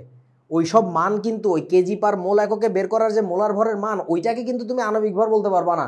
আণবিক ভর একমাত্র তখনই বলতে পারবা যখন ওই মোলার, হ্যাঁ গ্রাম পার মোল এককে থাকবে ওইটাকে। এই জন্য দেখেন তো আগের অঙ্কে আমি কি করছি, আমি তো খুব নবাবী করলাম, তোমরা কেউ টের পাইলে না। কই গেল সে অঙ্ক? এই যে এইখানে যে মানটা আসছে ওইটাই বসাই দিছি। কেন? এটা কোন এককে ছিল? গ্রাম পার মোল এককে ছিল, দ্যাটস ওয়াই বসানো গেছে। এইটা যদি কোনোভাবে এই পুরো অঙ্কটা আমি এসআইতে করতাম, ধরেন পুরো অঙ্কটা এসআইতে করছি, করলে এই এম এর মানটা কোন এককে আসতো আমার একটু কত? কেজি পার মোলে। ওইটাকে আমি এখানে আণবিক ভর লিখে দিতে পারতাম না, ওইটাকে আমার 1000 দিয়ে গুণ করে তারপরে আমার আসা লাগতো। বোঝে না কেউ? না বুঝলেও টেনশন নেই, এ তো কেবল অঙ্ক শুরু, এরকম হাজার হাজার অঙ্ক করা লাগবে, সব খোলাসা হয়ে যাবে। জাস্ট শুনতে থাক মনোযোগ দিয়ে। ওকে, সো এইবার দেখি আপনাদের আর একটা কাহিনী করি। এই যে দেখেন এই কথাটা আমি যেটা বলছি মুখের কথা বুঝবা না তাই লিখে দিছি। কোনো পদার্থের মোলার ভরের মান এবং আণবিক ভরের মান সমান হয় যদি এবং কেবল যদি মোলার ভরের এককটা কি থাকে? গ্রাম পার মোল। বুঝাছেন বন্ধুরা? এটাকে স্ক্রিনশট দিয়ে নিজের কপালের সাথে সেটে রাখবা, এখানে লাগাই রাখবা। হ্যাঁ ভাই একটা প্রশ্ন আছে। বলো। আচ্ছা, আণবিক ভরের তো কোনো একক নেই, তাহলে বিশেষ শর্তটা কেন গ্রাম পার মোলই হলো? ওরে বাবা, তোরা কি একটা কথা শুনছিলি যে কোনো পদার্থের আণবিক ভরের ঠিক না, গ্রাম আণবিক ভরের সমপরিমাণে ওই পদার্থের 1 মোল থাকে? জি ভাইয়া। 9, 10 এই কথা 1000 বার বলছিলা, খেয়াল করো। সালফিউরিক অ্যাসিডের গ্রাম আণবিক ভর কত? 98 গ্রাম না? সালফিউরিক অ্যাসিডের 98 গ্রাম হইলে, 98 গ্রাম H2SO4 হইলে কতটুকু হয় বলেন তো আমাকে একটু? 1 মোল হয় না? এই মানে F=ma ফর্মুলাটার প্রমাণ মনে আছে কিনা জানি না, ওইখানে যে ধ্রুবকটা থাকে না, ওই ধ্রুবকটাকে আমরা কি করছিলাম বলেন তো, কেমনে বানচাল করে দিছিলাম মনে আছে আপনাদের? ফোর্সের ডেফিনেশনটা এমনভাবে সেট করা হয়েছিল যেন ওই কেটা থাকে না ওই জায়গায়, ঝামেলাটা কমায় ফেলে। এইখানেও একই কাহিনী করা হয়েছিল। এই কাহিনীগুলো বলাটা তোমাদের জন্য খুবই risky, you guys are too kid for that, trust me. যে কিভাবে চালাকি করে মোলের ডেফিনেশনটাই সেট করা হয়েছিল যেন যে কোনো পদার্থেরই 1 মোল নিলে তার আণবিক ভরের সমান মানে চলে যায়। ইনিশিয়াল ডেফিনেশনটাই সেট করা হয়েছিল ওইভাবে যে কোনো পদার্থের 1 মোল নিব, যত গ্রাম আসবে তার আণবিক ভরের সমান যেন ওইটা হয়ে যায়। বুঝছি ভাইয়া। আরও ভালো করে বুঝবি যদি আমার কাছ থেকে না নেওয়া লাগবে না, ইউটিউবে দেওয়া আছে ক্লাস 9-এর কয়েকদিন আগে যে একাডেমিক ক্লাসটা নিছি, ওইটার 3য় অধ্যায়ের প্রথম লাস্ট 2টা বা 3টা ক্লাস দেখলেই বুঝবি। মানে পারমাণবিক ভর এর সংজ্ঞাটা তো তোদের SSC 25 এন্ড গেমে ঠিকমতো দেখাইতে পারি নাই, ওখানে আরেকটু খোলাসা করে বলছি, দেখবি যে ওইটার ডেফিনেশনটাই সেট করা হয়েছিল এইভাবে যে সব কিছু যেন সুন্দর এরকম মান অনুযায়ী পড়ে, মানে একাধিক জিনিস যেন মুখস্থ করা না লাগে আর কি। বুঝছেন আমার কথা? একটু ক্লাসগুলো দেখেন তাহলে আরো খোলাসা হবে আর কি। মানে তোদের এন্ড গেমের সময় তো বুঝি নাই কি আমাদের গ্রুপে ক্লাসগুলো দিয়ে দিন। আচ্ছা আচ্ছা দিব না, দেখিস আর কি। হ্যাঁ ওকে। কে আর ছেলেরা কি এগুলো 9-এ পড়াইছেন, বুঝছে? ওদের মতো করে তো বলছি, ওরা তো বুঝছে, না বুঝলে তো আর আমি বলতাম না। তোরা ভিডিও দেখিস যে ওরা রেসপন্ড করছে কিনা। শোন, সব ক্লাসেরই একটা মানানসই জুতসই গল্প আছে, ওদেরকে ওই গল্প দিয়ে বললে ওটা বোঝে। এখন অ্যাজ এ টিচার ওইটাই আবিষ্কার করতে হয় যে এদের সাথে কোন লেভেলের গল্প দিয়ে বললে বুঝবে। যেমন দেখ, মজার ব্যাপার বলি, এই টপিকগুলোই আমি যখন আজকে থেকে আরও 15 বছর আগে পড়াইতাম, তখন না এই গল্প বললে ওরা বুঝতো না, ওরা রিলেট করতে পারতো না। কিন্তু এখন তোদের সাথে আবার এইগুলো বললে বুঝিস, বিকজ প্রতি জেনারেশনের একটা গল্প আছে, ওই গল্পটা ধরতে পারতে হয়, তা নাহলে ওদের সাথে রিলেট করা যায় না আর কি। মানে তোদের মনে হয় বুঝাইতে পারতেছি না। মানে ধর, আগেকার পোলাপানের এন্টারটেনমেন্ট একভাবে হইতো, এখনকার তোদের এন্টারটেনমেন্ট হয় মিমের মাধ্যমে। আগেকার পোলাপানের মিম ছিল না তো, আগে ওদের টিভি থেকে বা নাটক থেকে সিনেমা থেকে বিভিন্ন গল্প এনে বলা লাগতো। কেউ বোঝে না। সো ওদেরকে ওদের মতো করে বুঝাইলে বুঝবে, এই আর কি। ওকে, যাই হোক, চলেন। সো এই কথাটা কি আপনারা বুঝছেন? আণবিক ভরের মান মোলার ভরের মান সমান হবে যদি এবং কেবল যদি মোলার ভরের মানটা থাকে গ্রাম পার মোল এককে। ওকে, সো চলেন পিছনে যাই, আমরা একটু অঙ্ক করি। এই অঙ্কগুলো তোমাদের নিজেদের করা লাগবে। বলো দেখি, এই অঙ্কটা না করেই বলো কোন পদ্ধতিতে করবা, লিটার অ্যাটমসফিয়ার নাকি এসআই? এত তাপমাত্রায় এত অ্যাটমসফিয়ার চাপে এই যে 20 লিটার দেওয়া আছে না, 20 লিটার দেওয়ার মানে তো লিটার অ্যাটমসফিয়ারে গেলেই ভালো হবে। কতটি মিথেন গ্যাসের অণু আছে পারবেন? বাচ্চা জিনিস। তারপরে পাশের পাত্রে রক্ষিত অজ্ঞাত গ্যাসটির আণবিক ভর নির্ণয় করো, সবই দেওয়া আছে। চাপ দেওয়া আছে, তাপমাত্রা দেওয়া আছে, এত সেন্টিমিটার কিউব এত গ্রাম। বলেন এই অঙ্কটা কোন সিস্টেমে করবেন, লিটার অ্যাটমসফিয়ার নাকি এসআই? এসআইতে করাটাই মনে হয় বেশি ভালো হবে। তুমি চাইলে লিটার অ্যাটমসফিয়ারেও করতে পারো, কোনো সমস্যা নেই। তবে এই অঙ্কের মধ্যে একটা প্যাচ আছে, অঙ্কটা অবশ্যই কইরো তোমরা করলে, তারপরে আমি এটা করাই দিব ক্লাসে আবার, তখন দেখবা যে এটা মজার খেলা ছিল এই জায়গায় আর কি। হ্যাঁ, আমি আর আগে করতেছি না। পাশের সিলিন্ডারের অভ্যন্তরে গ্যাসের চাপ নির্ণয় করো। বলেন তো কোন পদ্ধতিতে যাবেন, সিজি এসআই নাকি লিটার অ্যাটমসফিয়ার, কোনটা? আচ্ছা কইরো, যেটাতে ইচ্ছা কইরো। এই অঙ্কগুলোতে প্রত্যেকটাতে কিন্তু প্যাচ আছে, আমি আবারও বলতেছি। অঙ্কগুলা খুবই সহজ, বাট তোমাদেরকে আমি সহজেরও যে একটা মাত্রা আছে, মানে কোনটাতে করলে যে আরো সহজ হইতো সেই রাস্তাগুলো দেখাবো আর কি। ওকে, এগুলো তো আলোচনা করছি। তারপরে আরো অঙ্ক। আচ্ছা, এটা আমার খুবই পছন্দের, বুয়েটে আসা একটা অঙ্ক। ভয় পাবা না বুয়েটের অঙ্ক বলে, জাস্ট নিজেরা একটু ট্রাই করবা, দেখবা হয়ে যাবে। পরীক্ষা কক্ষের দৈর্ঘ্য প্রস্থ উচ্চতার অঙ্ক, খুবই সুন্দর, রিয়েল লাইফ রিলেট করার মতো অঙ্ক। তারপরে বোল্টজম্যান ধ্রুবক। ঠিক আছে, আজকে এটা পড়ে আমরা শেষ করে ফেলি, 2 মিনিট লাগবে। তোমরা একটু আমাকে বলো তো, আমি যদি আর এর ডেফিনেশন মনে আছে? আর কাকে বলে? মোলার গ্যাস ধ্রুবক কাকে বলে, বা আদর্শ গ্যাস ধ্রুবক কাকে বলে? 1 মোল গ্যাসের তাপমাত্রা প্রতি কেলভিন পরিবর্তন করলে গ্যাস দ্বারা যে পরিমাণে বাহ্যিক বলতে যান্ত্রিক কাজ সম্পাদিত হয়। মনে আছে তো নাকি? জি ভাইয়া। আচ্ছা, আমি কথাটাকে একটু লিখতেছি, দেখো তো আমার কথা ভুল আছে কিনা।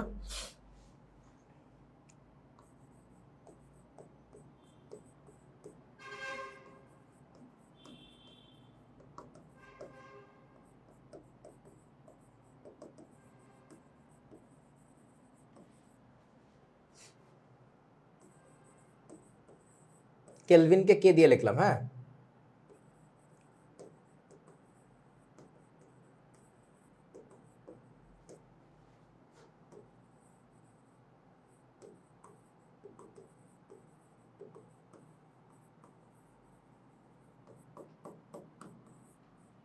লেখা যায়? পড়া যাচ্ছে? জি ভাইয়া। তাতে লেখা ভালো না।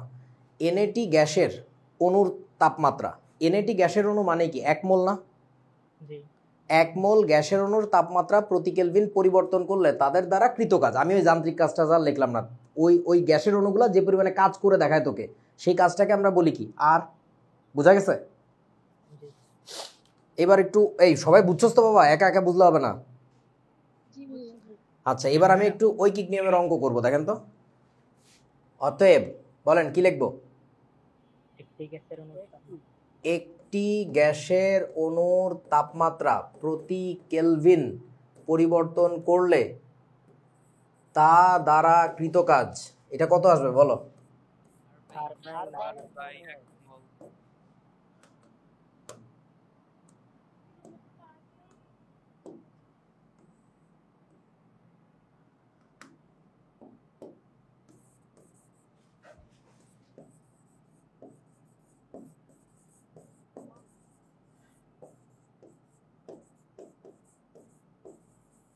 ক্লাস শেষ। এটাই বোল্টজম্যান ধ্রুবক। বলদের অবাক হওয়ার সিম্বল দিতেছস কেন? তোরা এখনো বুঝোস নাই বোল্টজম্যান ধ্রুবকটা কি? সহজ জিনিস তো, রে অবাক হওয়ার সিম্বল দিতেছে, দেখ। এরে বলদ, এত সহজ জিনিস কি আর বলবো। ধরে নে এই পাত্রের মধ্যে তোর কাছে 1 মোল গ্যাসের অণু আছে, বোঝ। 1 2 3 4 5 6 7 8 9 10 উপ 10 20 30 40 50 60 70 80 90 100 6.022 10 to the power 23t হয়েছে? এই কটা আছে। এখন এই কয়টারে তুই যদি তাপ দিস, তার তাপমাত্রা কত বাড়াবো? 1 কেলভিন বাড়াবো। বাড়ানোর পরে এরা সবাই মিলে একটু কাজ করে দেখাবে না, যে দেখো বাবা আমরা সবাই মিলে কাজ করে দেখাইলাম, গ্যাসের সিলিন্ডারটা উঁচা করে মানে পিস্টনটা উঁচা করে ফেললাম, বোঝো না? জি ভাইয়া। ওই যে কাজটা হবে সেই কাজটাকে কি বলে?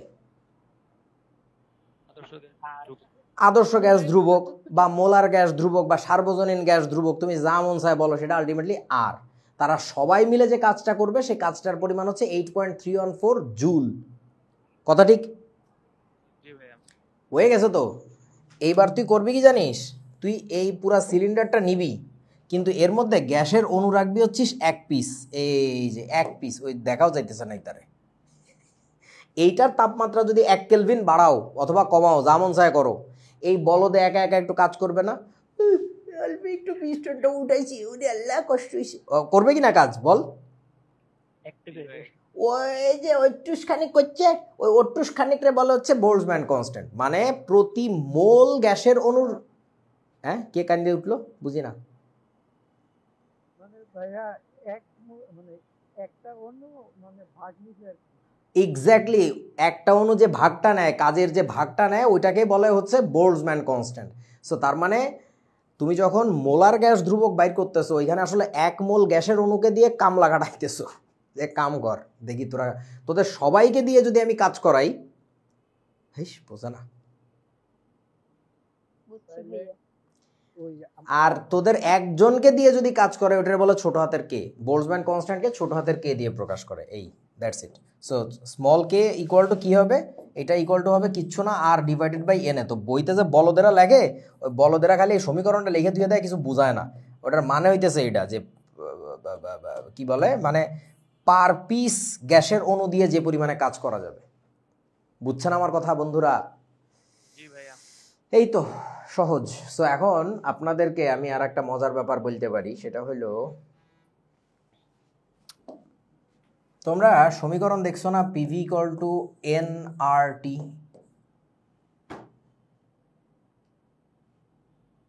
এই সমীকরণটাকে আমি চাইলে একটা কাজ করতে পারি, পিভি ইকুয়াল টু লিখতে পারি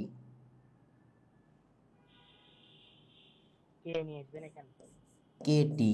তখন বলো তো এই ছোট হাতের এনের জায়গায় এখানে কি হবে? n by 1 n divided by na. n by na. N by n r by k 1 by n বড় হাতের এন আসবে।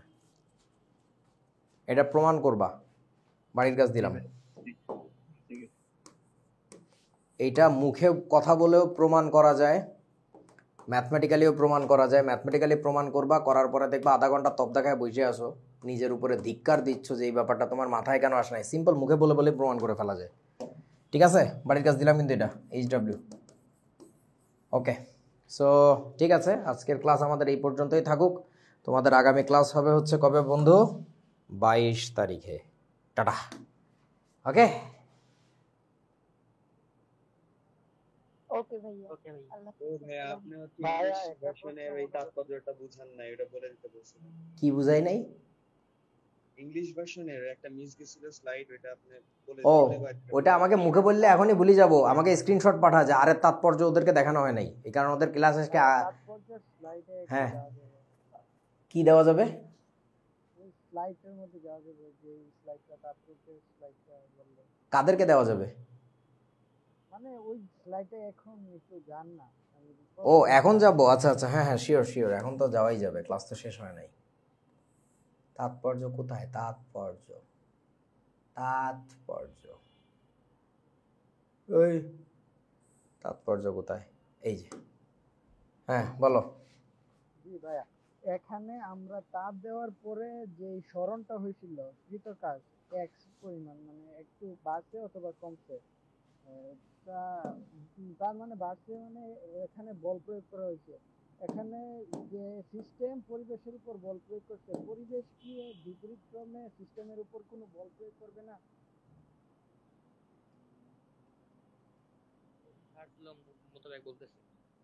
ও আব্বু, ধরো আমি একটা দেওয়ালকে ধাক্কা দিচ্ছি, দেওয়াল কি আমাকে ধাক্কা দেয় না? দেয়। কিন্তু তারপরেও আমার ধাক্কা দেওয়ার দিকে দেওয়ালটার যদি সরণ ঘটে, তার মানে আমার কি বলতে হবে জানো? আমার দেওয়া বল ওর দেওয়া বলের সাথে কাটাকাটি হয়েছে প্রথমে, কাটাকাটির পরে আমার যেটুকু এক্সট্রা ছিল সেই ফোর্সটা ওইখানে আমি লব্ধি হিসাবে দেখতে পাচ্ছি। সো ও পরিবেশের উপরে ধাক্কা দিচ্ছিল, পরিবেশও কিন্তু ওর উপরে ধাক্কা দিচ্ছিল, কিন্তু দুইটা বিয়োগ হওয়ার পরেও নিট যে ফোর্সটা ছিল, বাংলায় কি বল, লব্ধি বল, সেই লব্ধি বল নিয়ে সে হচ্ছে ঢাকনাটা উপরের দিকে গেছে। বোঝা না? ধন্যবাদ। আল্লাহ মানিজ্জত বাঁচাইছো। পরিবেশ থেকে যেই ইয়াটা দিবে, বলটা নিচের দিকে জেনারেট করবে, এটা কি এমজি পরিমাণ? এটা আমরা আপাতত যে ঢাকনাটা ধরতেছি, যে সিলিন্ডারের পিস্টনটা ধরতেছি, এটাকে কিন্তু ওজনহীন ধরে নিচ্ছি, যে ওই সিলিন্ডারের কোনো ইফেক্ট নাই। হ্যাঁ, সো ওইখানে যে ফোর্সটা পাচ্ছি সেটা ধরতে পারো যে অ্যাটমসফিয়ারিক প্রেশার, মানে আশেপাশে যে বাতাস আছে বাতাসের এক অ্যাটমসফিয়ার চাপ। আর অত সূক্ষ্ম হিসাবের দিকে আমরা কেমিস্ট্রির লোকজনরা যাবো না, ওইগুলো গেলে ফিজিক্সের লোকজনরা যাবে। আমরা জাস্ট ইন্টারনালি গ্যাসের সিলিন্ডারের ভিতরে কি হচ্ছে এটা নিয়ে থাকবো আর কি। বুঝেছো? ওকে, বলো। ভর সংখ্যা আর পারমাণবিক ভরের মধ্যে পার্থক্যটা কি? অনেক পার্থক্য। প্রথম পার্থক্য হচ্ছে অনেক পার্থক্য। তুমি এটার জন্য ওই যে একটু পরে গ্রুপে দিয়ে দিব ক্লাস 9-এর তৃতীয় অধ্যায় কেবল শেষ হয়েছে, তৃতীয় অধ্যায় লাস্ট 2-3টা ক্লাস দেখলেই টের পেয়ে যাবে। 3টা ক্লাসও লাগবে না, লাস্ট 2টা ক্লাস দেখলেই টের পেয়ে যাবে। ঠিক আছে? আচ্ছা ঠিক আছে ভাই। ওকে ঠিক আছে। আর আরেকটা জিনিস, তোমাদের এই যে শেতাব ভাইয়া এখন আছে কিনা জানি না, শেতাব আছিস? জি ভাই আছে। আচ্ছা, এই যে তোমাদের শেতাব ভাইয়া এসে বসে থাকে তোমাদের ক্লাসের মধ্যে, তোমাদের কি মনে হয় কেন বসে থাকে? ওর প্রাইমারি কাজ হচ্ছে আমি যে বিভিন্ন স্লাইডে ভুল করি ওই ভুলগুলোও ধরে ধরে নিয়ে আবার যায়, ওই যে মনে করে দেয় আমাকে। ওর দ্বিতীয় কাজ হচ্ছে যেটা, সেটা হচ্ছে যে ওই একই কন্টেন্ট তোমাদের ব্যাচে দেখাচ্ছি, কয়েকদিন আগে তো ওদের ব্যাচে দেখাইছি তাই না, গত বছর ঠিক এই সময় ওদের ব্যাচে দেখাইছি, তারপরেও ও নতুন কিছু হয়তোবা পায়, হয়তোবা মানে কি অবশ্যই পায়, মানে আমি প্রতি বছরই আমার কন্টেন্ট একটু একটু করে আপডেট করি, প্রতি ক্লাসে হয়তোবা না থাকলেও থাকে। সো ও ইভেন মাঝে মধ্যে ক্লাস 9-10-এর বাচ্চাদের সাথেও বসে ক্লাস করে। ও পড়ে ইন্টারমিডিয়েট সেকেন্ড ইয়ারে এখন। কেন করে? কারণ এটাকে বলে আমরা শেখার আগ্রহ। হ্যাঁ, সো তোমাদেরও মধ্যে এই জিনিসটা থাকা উচিত। অনেকের মধ্যে একটা ইগো ভর করে, অহংবোধ, যে হ্যাঁ আমি তো ইন্টারমিডিয়েট সেকেন্ড ইয়ারে পড়ি, আমি এখন ফার্স্ট ইয়ারে পড়ি, আমি কি বাচ্চা ক্লাস 9-এর ক্লাস দেখবো? এটা করা যাবে না আর কি। এটা করলে জীবনে শিখতে পারবা না। সো 9-এর ক্লাস পাও, 10-এর ক্লাস পাও, যার ক্লাস থেকে যা শিখতে বলি ওগুলো একটু শিখে নিও, কাজে লাগবে আর কি। ওকে ঠিক আছে। 9-এর ব্যাচ শুরু করছি বেশ আগে, কিন্তু পড়াইতে পারি নাই, মাঝখানে আমি অনেকদিন অসুস্থ ছিলাম তো এই কারণে পড়াই নাই। ওদের মাত্র 3টা চ্যাপ্টার শেষ হয়েছে, বাট এখন হচ্ছে তুফান গতিতে টান দিব। সো কারো ছোট ভাই ব্রাদার থাকলে আগে আগে ভর্তি করাই দিও, কেউ মেও করো না, পরে আসে কাইন্দে লাভ হবে না আর কি। ওকে ঠিক আছে, টাটা, আল্লাহ হাফেজ। আল্লাহ হাফেজ। ও মাস্টার মাইন্ডের ভাইবাটা হবে, আমি নিতে পারতেছি না কয়েকদিন ধরে, এই সপ্তাহের মধ্যে হয়ে যাবে ইনশাল্লাহ। আমাকে একটু গুতা দিস যে ভাই মাস্টার মাইন্ডের ভাইবা নেন, ঠিক আছে? মাস্টার বুক, ও মাস্টার বুকও পেয়ে যাবা, 2-1 দিনের মধ্যে পাবা আর কি। টাটা টাটা টাটা, আল্লাহ হাফেজ। আল্লাহ হাফেজ। 11টা বাজাই দিছে। ওকে, ওয়ালাইকুম সালাম। হ্যাঁ, আসসালামু আলাইকুম। ওয়ালাইকুম আসসালাম। ওয়ালাইকুম আসসালাম।